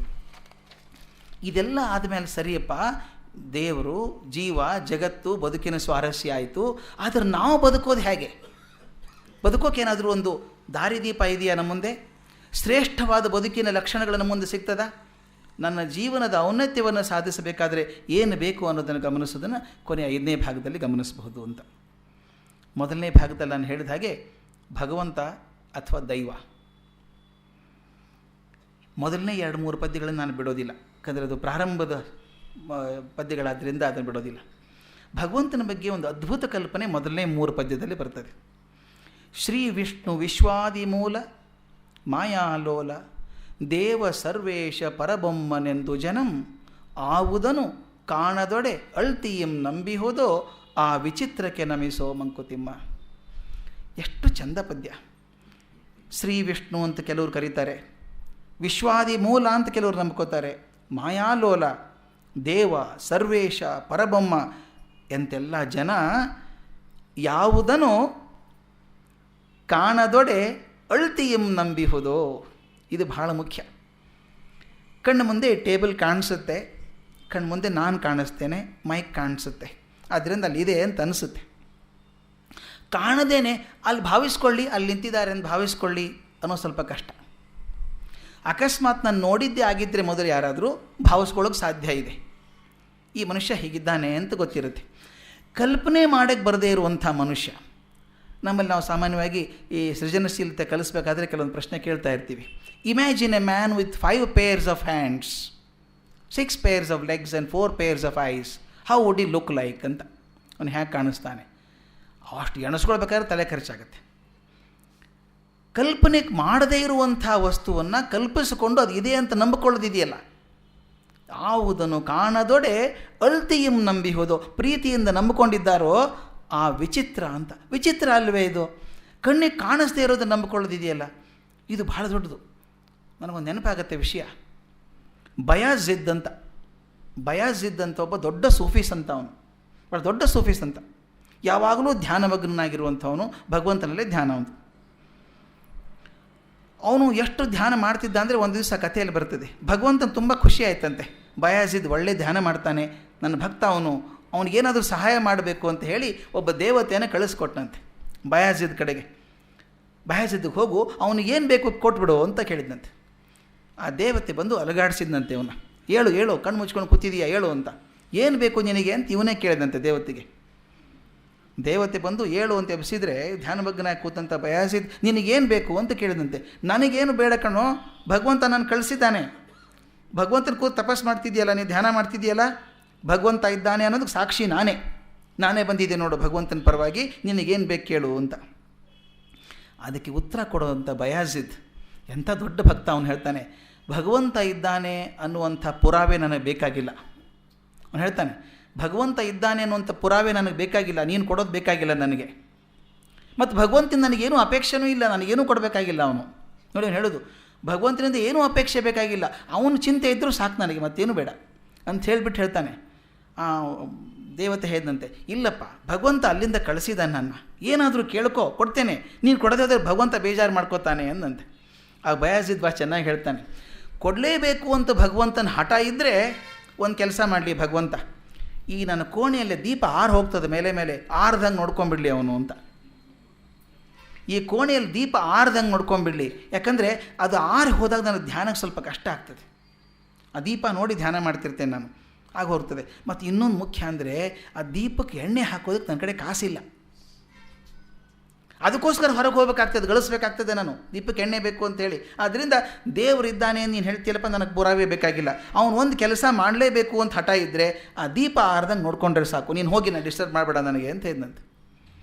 ನೋಡಿ, ಭಗವಂತನ ಆತನ ಕಾಣಬೇಕು ಅಂತಿಲ್ಲ, ಅವನು ಧ್ಯಾನದಲ್ಲಿ ಮಗ್ನ ಆಗಿದ್ದಾನೆ. ಯಾವುದನ್ನು ಕಾಣದೊಡೆ ಅಳ್ತಿಯನ್ನು ನಂಬಿಯದೋ, ಆ ಪ್ರೀತಿಯನ್ನು ನಂಬ್ಕೊಂಡಿದ್ದಾರೋ ಅದು ವಿಚಿತ್ರ. ಅದು ಆ ವಿಚಿತ್ರಕ್ಕೆ ನಮಿಸೋ ಮಂಕುತಿಮ್ಮ. ಎರಡನೇ ಪದ್ಯ ಒಂದು ಹಂತ ಮೇಲೆ ಹೋಗುತ್ತೆ. ಜೀವ ಜಡರೂಪ ಪ್ರಪಂಚವನದಾವುದೋ ಆವರಿಸಿಕೊಂಡು ಒಳನೆರೆದು ಮಿಹುದಂತೆ, ಭಾವ ಕೊಳಪಡದಂತೆ ಅಳತೆಗಳವಡದಂತೆ ಆ ವಿಶೇಷಕ್ಕೆ ಮಣಿಯೋ ಮಂಕುತಿಮ್ಮ. ಮೊದಲನೇದು ವಿಚಿತ್ರ, ಎರಡನೇದು ಆ ವಿಶೇಷಕ್ಕೆ ಮಣಿಯುವ ಮಂಕುತಿಮ್ಮ. ಯಾವುದದು? ಜೀವ ಜಡರೂಪ ಪ್ರಪಂಚವನ್ನು ಆವುದೋ ಆವರಿಸಿಕೊಂಡು ಒಳನೆರೆದು ಮಿಹುದಂತೆ. ಜೀವ ಪ್ರಪಂಚವನ್ನು, ಜಡ ಪ್ರಪಂಚವನ್ನು ಯಾವುದೋ ಒಂದು ವಸ್ತು ಅದು ಆವರಿಸಿಕೊಂಡು ಒಳಗೆ ಹೊರಗೆ ತುಂಬ್ಕೊಂಡ್ಬಿಟ್ಟಿದೆ. ಅದು ಹೇಗಿದೆಯಪ್ಪ ಅಂದರೆ, ಭಾವ ಕೊಳಪಡದಂತೆ ಅಳತೆಗಳವಡದಂತೆ. ನಮ್ಮ ಭಾವಕ್ಕೆ ಸಿಕ್ಕೋದಿಲ್ಲ ಅದು, ನಮ್ಮ ಅಳತೆಗೂ ಸಿಕ್ಕೋದಿಲ್ಲ. ಭಾವಕ್ಕೂ ಸಿಕ್ಕದಂಥ, ಅಳತೆಗೂ ಸಿಕ್ಕದಂಥ ಒಂದು ವಸ್ತು ಇಡೀ ಪ್ರಪಂಚವನ್ನು ಒಳಗೆ ಹೊರಗೆ ತುಂಬಿಕೊಂಡಿದೆಯಲ್ಲ, ಆ ವಸ್ತು ಆ ವಿಶೇಷಕ್ಕೆ ಮಣಿಯೋ ಮಂಕುತಿಮ್ಮ. ನೋಡಿ, ಮೊದಲು ವಿಚಿತ್ರ, ಯಾವುದು ಇಲ್ಲದನ್ನು ಕಾಣ್ಕೋತೀವಲ್ಲ ಅದು ವಿಚಿತ್ರ, ಇಲ್ಲದೆ ಹೊರದು ನಂಬ್ಕೋತೀವಿ, ವಿಚಿತ್ರ ಅದು. ಎರಡನೇದು, ಇಷ್ಟು ಅದ್ಭುತವಾದಂಥ ಒಂದು ಜಡ ಪ್ರಪಂಚವನ್ನು, ಜೀವ ಪ್ರಪಂಚವನ್ನು ಆವರಿಸಿಕೊಂಡು, ಅಷ್ಟೇ ಅಲ್ಲ, ಆವರಿಸಿಕೊಂಡ್ರೆ ಅಂಟುಕೊಂಡಿಲ್ಲ, ಅದು ಭಾವಕ್ಕೂ ಸಿಕ್ಕೋದಿಲ್ಲ, ನಮ್ಮ ಅಳತೆಗೂ ಸಿಕ್ಕೋದಿಲ್ಲ. ಇಂಥ ಒಂದು ವಿಶೇಷ ಇದೆಯಲ್ಲ, ಆ ವಿಶೇಷಕ್ಕೆ ಮಣಿಯಪ್ಪ ನೀನು ಅಂತ ಎರಡನೇ ಹಂತ. ಮಧ್ವಾಚಾರ್ಯ ದ್ವಾದಶ ಸ್ತೋತ್ರದಲ್ಲೂ ಅದೇ ಬರ್ತದೆ, ಎಲ್ಲವೂ ಅವನ ವಶ ಅವನಾರ ವಶನಲ್ಲ. ಎಲ್ಲ ಕಡೆ ಸಿಗ್ತಾನವನು, ಅದು ನಾನು ಅವನ ವಶದಲ್ಲಿಲ್ಲ, ಅವನ ವಶದಲ್ಲಿ ನಾವೆಲ್ಲ ಇದ್ದೀವಿ. ನೋಡಿ, ಅವನಿದ್ದಾನೆ ಅಂತ ನಂಬ್ಕೋತೀವಿ, ಕಾಣಿಸಿಲ್ಲ ನಮಗೆ, ಎಲ್ಲ ಕಡೆಗೂ ಇದ್ದಾನೆ. ಅಣೋರಣೀಯಾನ್ ಮಹತೋ ಮಹೀಯಾನ್, ಎಲ್ಲ ಕಡೆ ಇದ್ದಂಥ ಮನುಷ್ಯ. ಶಕ್ತಿ ಇದೆ, ಆ ಶಕ್ತಿ ಇದೆಯಲ್ಲ, ವಿಶೇಷವಾದಂಥ ಶಕ್ತಿ ಅದು, ಅದಕ್ಕೆ ನಮಿಸ್ಬೇಕು. ಮೂರನೇದ್ದು, ಇಹುದೋ ಇಲ್ಲವೋ ತಿಳಿಯಕೊಡದೊಂದು ವಸ್ತು, ನಿಜ ಮಹಿಮೆಯಂ ಜಗವಾಗಿ ಜೀವವೇಷದಲ್ಲಿ ವಿಹರಿಪುದದು ಒಳ್ಳಿತೆಂಬುದು ನಿಸದವಾದೊಡೆ ಆ ಗಹನ ತತ್ವಕ್ಕೆ ಶರಣೋ ಮಂಕುತಿಮ್ಮ. ವಿಚಿತ್ರ, ವಿಶೇಷ, ಮೂರನೇದು ಗಹನ ತತ್ವ.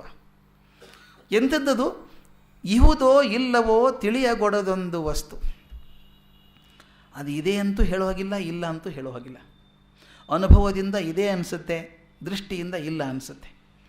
ಇಹುದೋ ಇಲ್ಲವೋ ತಿಳಿಯಗೊಡದೊಂದು ವಸ್ತು ತನ್ನ ನಿಜ ಮಹಿಮೆಯಿಂದ, ತನ್ನ ಸ್ವಂತ ಮಹಿಮೆಯಿಂದ ಅದೇನಾಗಿದೆ ಅಂದರೆ ಜಗವಾಗಿ, ಜಗತ್ತಾಗಿದೆ, ಜಗತ್ತಾಗಿ ಅದರೊಳಗೆ ಜೀವವೇಷದಲ್ಲಿ ಸುತ್ತಾಡ್ತಾ ಇದೆ. ಅಂದರೆ ಜಡ ಪ್ರಪಂಚವನ್ನು, ಜೀವ ಪ್ರಪಂಚವನ್ನು ಮಾಡಿದಂಥ ಶಕ್ತಿ ಇದೆಯಲ್ಲ, ಮಾಡಿದೆಯಲ್ಲ, ಇದೆಲ್ಲ ಸುತ್ತಾಡ್ತಿದೆ ಅನ್ನೋದು ಒಳ್ಳೆಯದು ಅಂತ ಅನಿಸುತ್ತಾ ನಿನಗೆ? ಈ ಜಗತ್ತು, ಜೀವ ಪ್ರಪಂಚ ಇರೋದು ಒಳ್ಳೆಯದು ಅಂತ ಅನಿಸಿದರೆ ನಿನಗೆ, ಅದು ನಿಶ್ಚಯ ಆದರೆ ನಿನ್ನ ಮನಸ್ಸಿಗೆ ಆ ಗಹನ ತತ್ವ ಇದೆಯಲ್ಲ, ಯಾವ ತತ್ವದಿಂದ ಈ ಜಗ, ಈ ಜೀವ ಆಗಿದೆಯೋ ಆ ಗಹನ ತತ್ವ, ಆಳವಾದ ತತ್ವ ಅದು. ಮೊದಲು ವಿಚಿತ್ರ ಅಂತ ತೋರಿತ್ತು ನನಗೆ, ಸ್ವಲ್ಪ ಹತ್ತರ ಅಧ್ಯಾಯ ಮಾಡಿದಾಗ ಅದು ವಿಚಿತ್ರ ಅಲ್ಲ, ವಿಶೇಷ ಅಂತ ಅನ್ನಿಸ್ತು. ಆ ವಿಶೇಷವನ್ನು ಇನ್ನೂ ಒಳಹೊಕ್ಕು ನೋಡಿದಾಗ ಅನ್ನಿಸ್ತು ಅದು ಹೊರಗಡೆ ಇರುವಂಥ ವಸ್ತು ಅಲ್ಲ, ಜೀವನು ಅದೇನೇ, ಜಗತ್ತು ಅದೇನೇ, ಅದಾಗಿ ನಡೀತಾ ಇದೆ ಇದರೊಳಗೆ, ಅಂಥ ವಸ್ತು ಇದೆ ಎಂದು ನಿಶ್ಚಯ ಆದರೆ ನಿನಗೆ ಆ ಗಹನ ತತ್ವಕ್ಕೆ ಶರಣೋ ಮಂಕುತಿಮ್ಮ. ಮೊದಲನೇದು ವಿಚಿತ್ರಕ್ಕೆ ನಮಿಸೋ ಅಂದರು, ವಿಶೇಷಕ್ಕೆ ಮಣಿಯೋ ಅಂದರು, ಕೊನೆಯದು ಒಂದೇ ಶರಣಾಗತಿ. ಅದಕ್ಕೆ ಹೇಳ್ತಾರೆ ಆ ಗಹನ ತತ್ವಕ್ಕೆ ಶರಣೋ ಮಂಕುತಿಮ್ಮ. ಹಾಗಾದರೆ ಪ್ರಶ್ನೆ ಬರೋದು, ಈ ಭಗವಂತ ನಮಗೆ ಕಾಣಿಸದ ಹಾಗೆ ಎಲ್ಲೋ ಅಡ್ಕೊಂಡು ನಮ್ಮ ಶಂಕೆ ಯಾಕೆ ಬಳಸ್ತಾನೆ ಅಂತ. ಆಡಿಕೊಂಡು ಶಂಕೆಯಾಗಿ ಬಳಸ್ತಾನೆ, ಯಾಕೆ ನಮಗೆ ಕಾಣಿಸೋದಿಲ್ಲ ಅಂತ. ಅದಕ್ಕೊಂದು ಭಾಳ ಚೆನ್ನಾಗಿ ತಮಾಷೆಯಾಗಿರುವಂಥ ಮಾತನ್ನು ಡಿ ವಿ ಜಿ ಹೇಳ್ತಾರೆ. ಇರಬಹುದು ಚಿರಕಾಲ ಬೊಮ್ಮ ಚಿಂತಿಸಿ ದುಡಿದು ನಿರವಿಸಿಹ ವಿಶ್ವಚಿತ್ರವ ಮೃತ್ಯ ನರನು ಅರಿತೆ ನಾನೆನ್ನುವಂತಾಗೆ ಕೃತಿ ಕೌಶಲದ ಹಿರಿಮೆಗದು ಕುಂದಲ್ತೆ ಮಂಕುತಿಮ್ಮ. ಇರಬಹುದು, ಯಾಕೆ ಕಾಣಿಸೋದಿಲ್ಲ ಅಂದರೆ ಇವ್ರ ಕಲ್ಪನೆ ಅದು. ಇರಬಹುದು ಭಗವಂತ ಇದಕ್ಕೆ ಬಿಟ್ಟಿರಬೇಕು. ಏನಂದರೆ ಚಿರಕಾಲ ಬೊಮ್ಮ ಚಿಂತಿಸಿ ದುಡಿದು, ಪಾಪ ಎಷ್ಟೋ ಕಾಲ ಚಿಂತೆ ಮಾಡಿ ಜಗತ್ತು ಸೃಷ್ಟಿ ಮಾಡಬೇಕಲ್ಲ, ಜೀವಗಳನ್ನು ಸೃಷ್ಟಿ ಮಾಡಬೇಕಲ್ಲ. ಚಿರಕಾಲ ಬೊಮ್ಮ ಚಿಂತಿಸಿ ದುಡಿದು, ಚಿಂತೆ ಮಾಡಿ ದುಡಿದು ನಿರವಿಸಿಹ ವಿಶ್ವಚಿತ್ರ ನಿರ್ಮಾಣ ಮಾಡಿದ್ದಾನೋ, ಇಷ್ಟೆಲ್ಲ ಕಷ್ಟಪಟ್ಟು ಮಾಡಿ ಇಟ್ಟಿದ್ದಾನೋ ಅವನು. ಈ ಮರ್ತ್ಯ ನರ ಇದ್ದಾನಲ್ಲ, ಇವನು ಹೋಗ್ಬಿಟ್ಟು ಅಯ್ಯೋ ಇದು ನನಗೆಲ್ಲ ಗೊತ್ತಲ್ಲ ಇದು ಅಂದ್ಬಿಟ್ರೆ, ಅಷ್ಟು ಕಷ್ಟಪಟ್ಟು ಭಗವಂತ ಮಾಡಿದಂಥ ಪ್ರಪಂಚವನ್ನು ಈ ನರನು ಅರಿತೆ ನಾನೆನ್ನುವಂತಾಗೆ ನನಗೆಲ್ಲ ಗೊತ್ತಿದೆ ಅಂತನ್ನುವಂತಾದರೆ ಕೃತಿ ಕೌಶಲದ ಹಿರಿಮೆಗದು ಕುಂದಲ್ತೆ. ಅಷ್ಟು ದೊಡ್ಡ ಕಷ್ಟಪಟ್ಟು ಮಾಡಿದ್ದಾನೆ, ಅವನ ಕೌಶಲ್ಯಕ್ಕೆ ಒಂದು ಕುಂದಲ್ವೇ ಅದು ಅಂತ. ಇದೊಂದು ಆದದ್ದು. ತಂದೆಗೆ ಹೊಸದಾಗಿ ಕಂಪ್ಯೂಟ್ರ್ ಭಾಳ ಮನೇಲಿ ಬಂದಿದೆ, ಮಗ ತಂದಿಟ್ಟಿದ್ದಾನೆ. ತಂದೆ ಆ ಡೈರೆಕ್ಟ್ರಿ ಓದ್ಕೊಂಡು, ಆ ಮ್ಯಾನ್ಯುವಲ್ ಓದ್ಕೊಂಡು ಏನೇನೋ ಕಲಿತಿದ್ದಾರೆ. ಮಾಡಿಬಿಟ್ಟು ಮಗನಿಗೆ ಹೇಳಿದರು, ನೋಡೋ ನೀ ಬರೋದೊಳಗೆ ಹೇಗೆ ಮಾಡಿಟ್ಟಿದ್ದೇನೆ ನೋಡಿದ್ದೇನಾ ಅಂತ ಹೇಳಿದರು. ಹೊಸ ಮ್ಯಾನ್ಯುವಲ್ ಅಲ್ಲ, ಓದಿದ್ದಾರೆ ಇವರು. ಅವನು ಅಯ್ಯೋ ಅಪ್ಪ ತಪ್ಪು ಮಾಡಿದ್ದೆ ನೀನು ಅಂದವನು. ಅವನು ಇವಕ್ಕಿಂತ ಚೆನ್ನಾಗಿ ಗೊತ್ತು. ಇವ್ರ ಮಗನಿಗೆ ಗೊತ್ತಿಲ್ಲ ಅಂತ ಪ್ಲ್ಯಾನ್ ಮಾಡ್ಕೊಂಡು ಇಡೀ ದಿವಸ ಕಷ್ಟಪಟ್ಟು ಮಾಡಿಟ್ಟಿದ್ದಾರೆ. ಅವನು ಬಂದು ಇದು ಹೀಗೆಲ್ಲ ಮಾಡೋದಿದ್ದು ಒಂದು ಕ್ಷಣದಲ್ಲಿ ಮಾಡಿ ತೋರಿಸ್ಬಿಟ್ಟ. ಅವನು ಅಪ್ಪನಿಗೆ ಪೆಚ್ಚಾಯ್ತು, ಇಡೀ ದಿವಸ ಕೂತಿದ್ದಾನಲ್ಲಪ್ಪ ಇಷ್ಟಕ್ಕೋಸ್ಕರ ನಾನು. ಯಾವಾಗ ನಮ್ಮಲ್ಲಿ ಹಾಗೆ ಆಗ್ತದೆ, ನಾವೇನಾದರೂ ಮಾಡೋಕ್ಕೆ ಹೋದಾಗ ಸಣ್ಣವ್ರು ಬಂದುಬಿಟ್ಟು ಇಷ್ಟೇನಾ ಇದು ಅಂದ್ಬಿಟ್ರೆ ಅಯ್ಯೋ ಕರ್ಮ ಇಷ್ಟೊತ್ತಂಗೆ ಮಾಡಿದ್ದೆಲ್ಲ ವೇಸ್ಟ್ ಆಯ್ತಲ್ಲ ಅನಿಸುತ್ತೆ. ಅದು ಹೇಳ್ತಾರೆ ಅವರು, ಭಗವಂತ ಎಷ್ಟು ಚಿರಕಾಲ ದುಡಿದು ಚಿಂತಿಸಿ ಮಾಡಿದಂಥ ವಿಶ್ವಚಿತ್ರ ಇದೆಯಲ್ಲ, ಇದನ್ನು ನರ ಬಂದುಬಿಟ್ಟು ಮನುಷ್ಯ ಬಂದುಬಿಟ್ಟು ಓ ನನಗೆ ಗೊತ್ತಿದೆ ಹೇಗಾಗಿದೆ ಅಂತ ಅಂದ್ಬಿಟ್ರೆ ಅವನ ಕೃತಿ ಕೌಶಲದ ಹಿರಿಮೆಗದು ಕುಂದಲ್ತೆ, ಅದಕ್ಕೆ ಕಾಣಿಸೋದಿಲ್ಲ ಅವನು ಅಂತ. ಕಾಣಿಸೋದಿಲ್ಲ ಅವನು.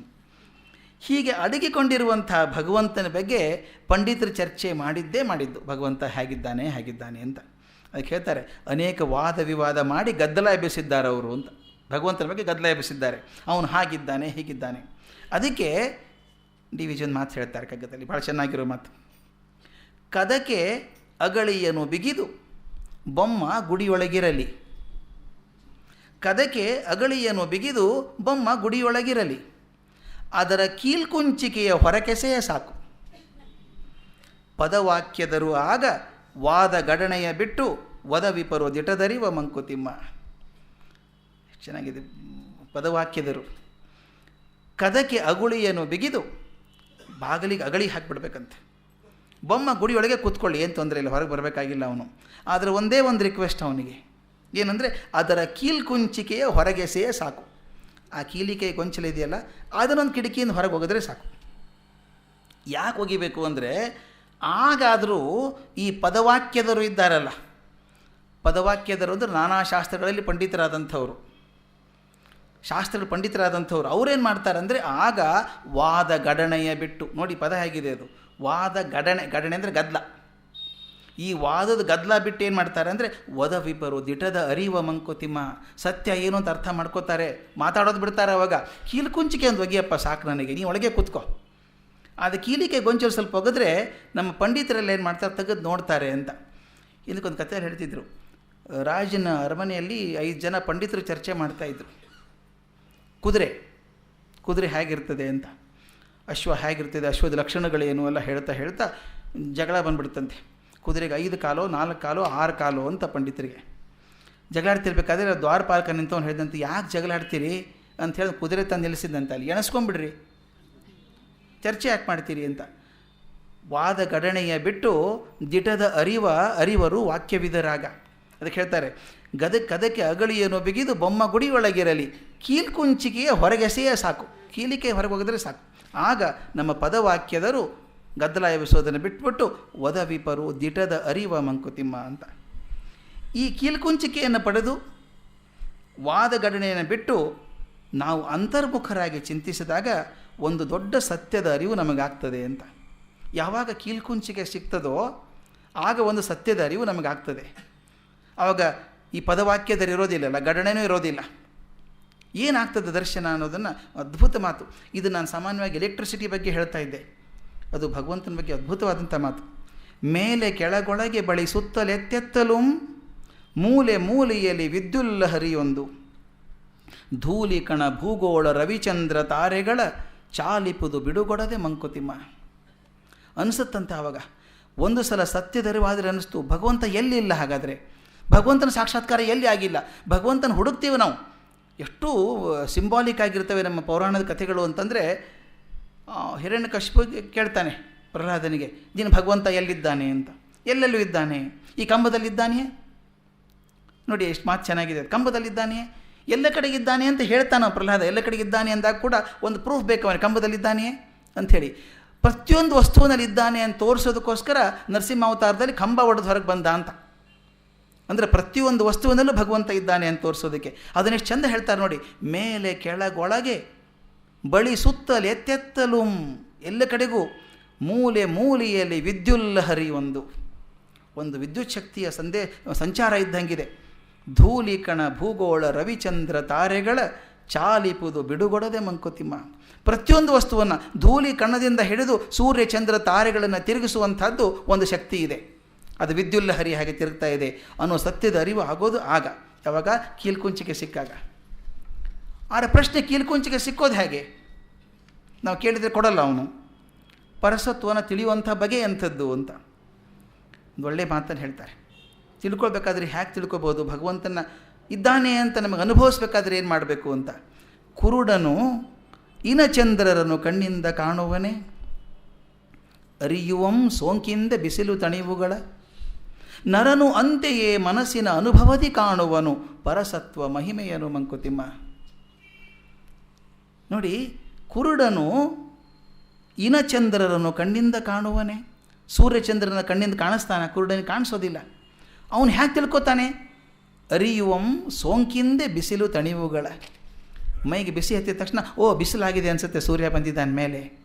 ತಂಪಿದ್ರೆ ಸೂರ್ಯ ಇರಲಿಕ್ಕಿಲ್ಲ, ಚಂದ್ರ ಬಂದಿರಬೇಕೀಗ ಅಂದ್ಕೋತಾನೆ. ಅರಿಯುವಂ ಸೋಂಕಿಂದೆ, ಬರೀ ಸ್ಪರ್ಶದಿಂದ ಸೂರ್ಯಚಂದ್ರರ ಅರಿವನ್ನು ಅರ್ಥ ಮಾಡ್ಕೋತಾನೆ. ನರನು ಅಂತೆಯೇ ಮನಸ್ಸಿನ ಅನುಭವದಿ ಕಾಣುವನು. ಏನು ಕಾಣಿಸ್ತಾನೆ? ಪರಸತ್ವ ಮಹಿಮೆಯನು ಮಂಕುತಿಮ್ಮ.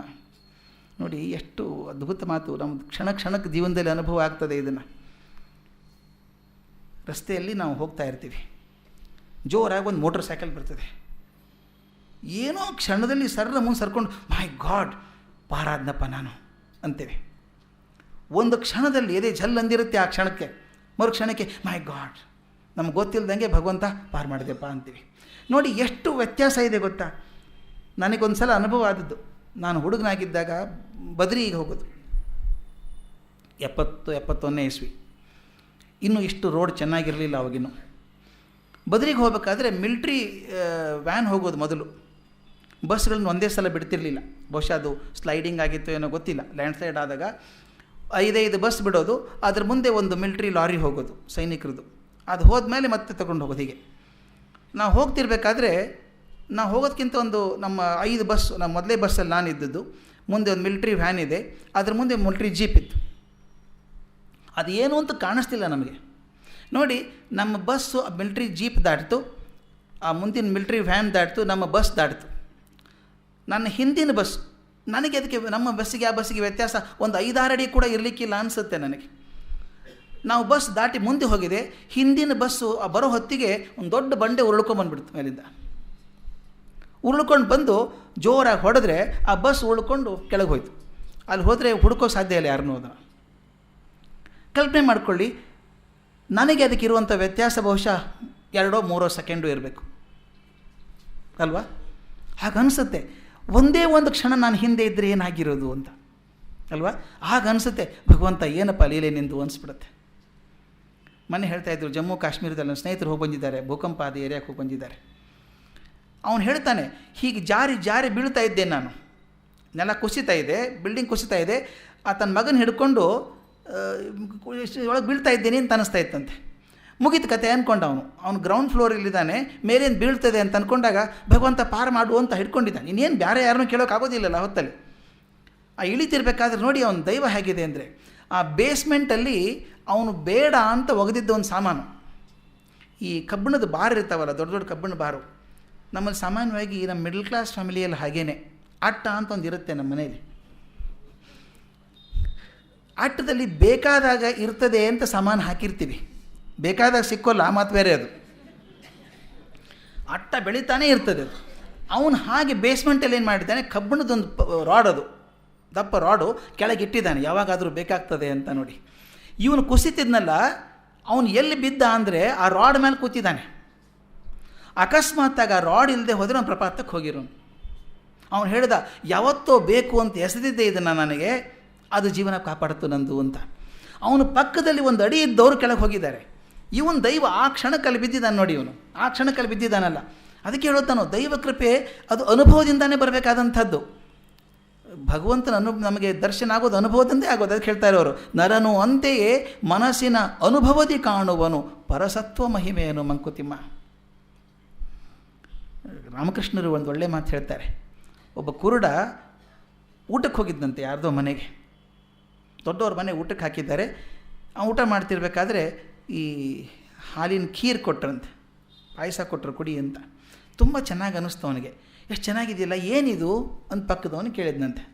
ಅದಾ ಖೀರು ಅಂದಂತೆ. ಅದು ಹೇಗಿರ್ತದೆ, ಹೇಗೆ ಬೆಳ್ಳಗಿದೆ ನೋಡು ಅಂತ ಪಕ್ಕದವನು ಹೇಳ್ತಾ ಇದ್ದ. ಬೆಳ್ಳಗಂದರೆ ಏನು ಅಂತ ಕೂಡ ಕೇಳಿದ. ಬೆಳ್ಳಗಂತ ಅವನಿಗೆ ಹೇಗೆ ಹೇಳೋದು? ಇವನು ಸ್ವಲ್ಪ ಜ್ಞಾನಿ, ಚಂದ್ರನ ಹಾಗಿದೆ ಬೆಳ್ಳಗಾಗಿದೆ ಅಂದಂತೆ. ಚಂದ್ರ ಹೇಗಿದ್ದಾನೆ ಅಂತ ಕೇಳಿದ. ಚಂದ್ರ ಈ ಕೊಕ್ಕರೆ ಬಣ್ಣದ ಬೆಳ್ಳಿಗೆ ಅಷ್ಟು ಬೆಳ್ಳಗಿದ್ದಾನೆ ಅನ್ನಂತೆ. ಕೊಕ್ಕರೆ ಅಂದರೆ ಹೇಗಿರುತ್ತೆ? ಪ್ರತಿಯೊಂದು ಹೇಳಬೇಕಲ್ಲ ಅವನಿಗೆ. ಕೊಕ್ಕರೆ ಅಂದರೆ ಹೇಗಿರುತ್ತೆ, ಇನ್ನೇನು ಹೇಳೋದು ಇವನಿಗೆ ಊಟಕ್ಕೆ ಕೂತ್ಕೊಂಡಾಗ ಅಂತ. ಅವನೇನು ಮಾಡ್ತಾನೆ, ಎಡಗೈ ಮಡಿಸ್ಕೊಂಡಂತೆ ಹೀಗೆ ಕೈ ಸೊಟ್ಟ ಮಾಡಿಕೊಂಡು ಈ ಕೈ ಆಡಿಸು, ಇದ್ರ ಮೇಲೆ ನನ್ನ ಕೈ ಮೇಲೆ ನೀನು ಕೈ ಆಡಿಸು, ಕೊಕ್ಕರೆ ಹೇಗಿದೆ ಅಂತ ಗೊತ್ತಾಗತ್ತೆ ಅಂತ ಹೇಳಿದಂತೆ. ಇವನು ಪಕ್ಕದವನು ಕೈ ಆಡಿಸಿ ಆಡಿಸಿ ಆಡಿಸಿ ಹೇಳಿದ, ಓ ಹೀಗ ಖೀರ್ ಅಂದರೆ ಸೊಟ್ಟಿಗಿರುತ್ತೆ ಅಂದಂತೆ. ಅವನ ಅನುಭವ ಅವನಿಗೆ. ರಾಮಕೃಷ್ಣ ಹೇಳ್ತಾರೆ, ಅನುಭವದಿಂದ ಇರಬೇಕಾದ್ದು ಕೂಡ ಅನುಭವ ಹೃದಯಕ್ಕೆ ಮುಟ್ಟುವಂಥ ಅನುಭವ ದೈವ ಕೃಪೆಯಿಂದ ಮಾತ್ರ ಬರುವಂಥದ್ದು. ಪರಸತ್ವ ಮಹಿಮೆ ಆಗೋದು ಅನುಭವದಿಂದ ಆಗುವಂಥದ್ದು. ಆದರೆ ಈ ಖೀರಿಂದ ಹೇಳೋಕ್ಕಾಗಲಿಕ್ಕಿಲ್ಲ, ಭಗವಂತ ಇದ್ದಾನೆ ಅಂತ ಇಷ್ಟು ವರ್ಣನೆ ಬೇಕಾಗಲಿಕ್ಕಿಲ್ಲ ಅವನಿಗೆ. ಖೀರ್ ನೋಡಿಲ್ಲ ಅವನು, ಕೊಕ್ಕರೆ ನೋಡಿಲ್ಲ, ಆದರೆ ಭಗವಂತ ಹೇಗಿದ್ದಾನೆ ಅಂತ ಅವನು ಪ್ರಶ್ನೆ ಕೇಳೋಲ್ಲ, ಅವನು ಗೊತ್ತಾಗ್ತದೆ. ಅದನ್ನು ಪರಸತ್ವ ಮಹಿಮೆಯನ್ನು ಮನಸ್ಸಿನ ಅನುಭವದಿ ಕಾಣುವನು ಅಂತ. ಈ ಪರಸತ್ವದ ಕಲ್ಪನೆ ಹೇಗೆ, ಹಾಗಾದರೆ ಭಗವಂತ ಹೇಗಿದ್ದಾನೆ, ಅದೆಷ್ಟು ಸುಂದರವಾಗಿರಬೇಕಲ್ಲ ಭಗವಂತ ಅಂತ. ಭಗವಂತ ಎಷ್ಟು ಸುಂದರವಾಗಿರಬೇಕು ಅಂದಾಗ ಅದಕ್ಕೆ ಹೇಳ್ತಾರೆ, ಯೋಚನೆ ಮಾಡಬೇಡಿ, ಭಗವಂತ ಹೇಗಿದ್ದಾನಪ್ಪ ಅಂದರೆ ನಮ್ಮ ಸುತ್ತಲಿನ ಪರಿಸರದಲ್ಲಿ ಯಾವುದು ತುಂಬ ಸುಂದರವಾಗಿದೆಯೋ, ತುಂಬ ಚೆನ್ನಾಗಿದೆಯೋ, ಆಕರ್ಷಕವಾಗಿದೆಯೋ, ಇದು ಎಲ್ಲದರ ಮೂಲ ಸತ್ವ ಆ ಪರಸತ್ವ ಅಂತ.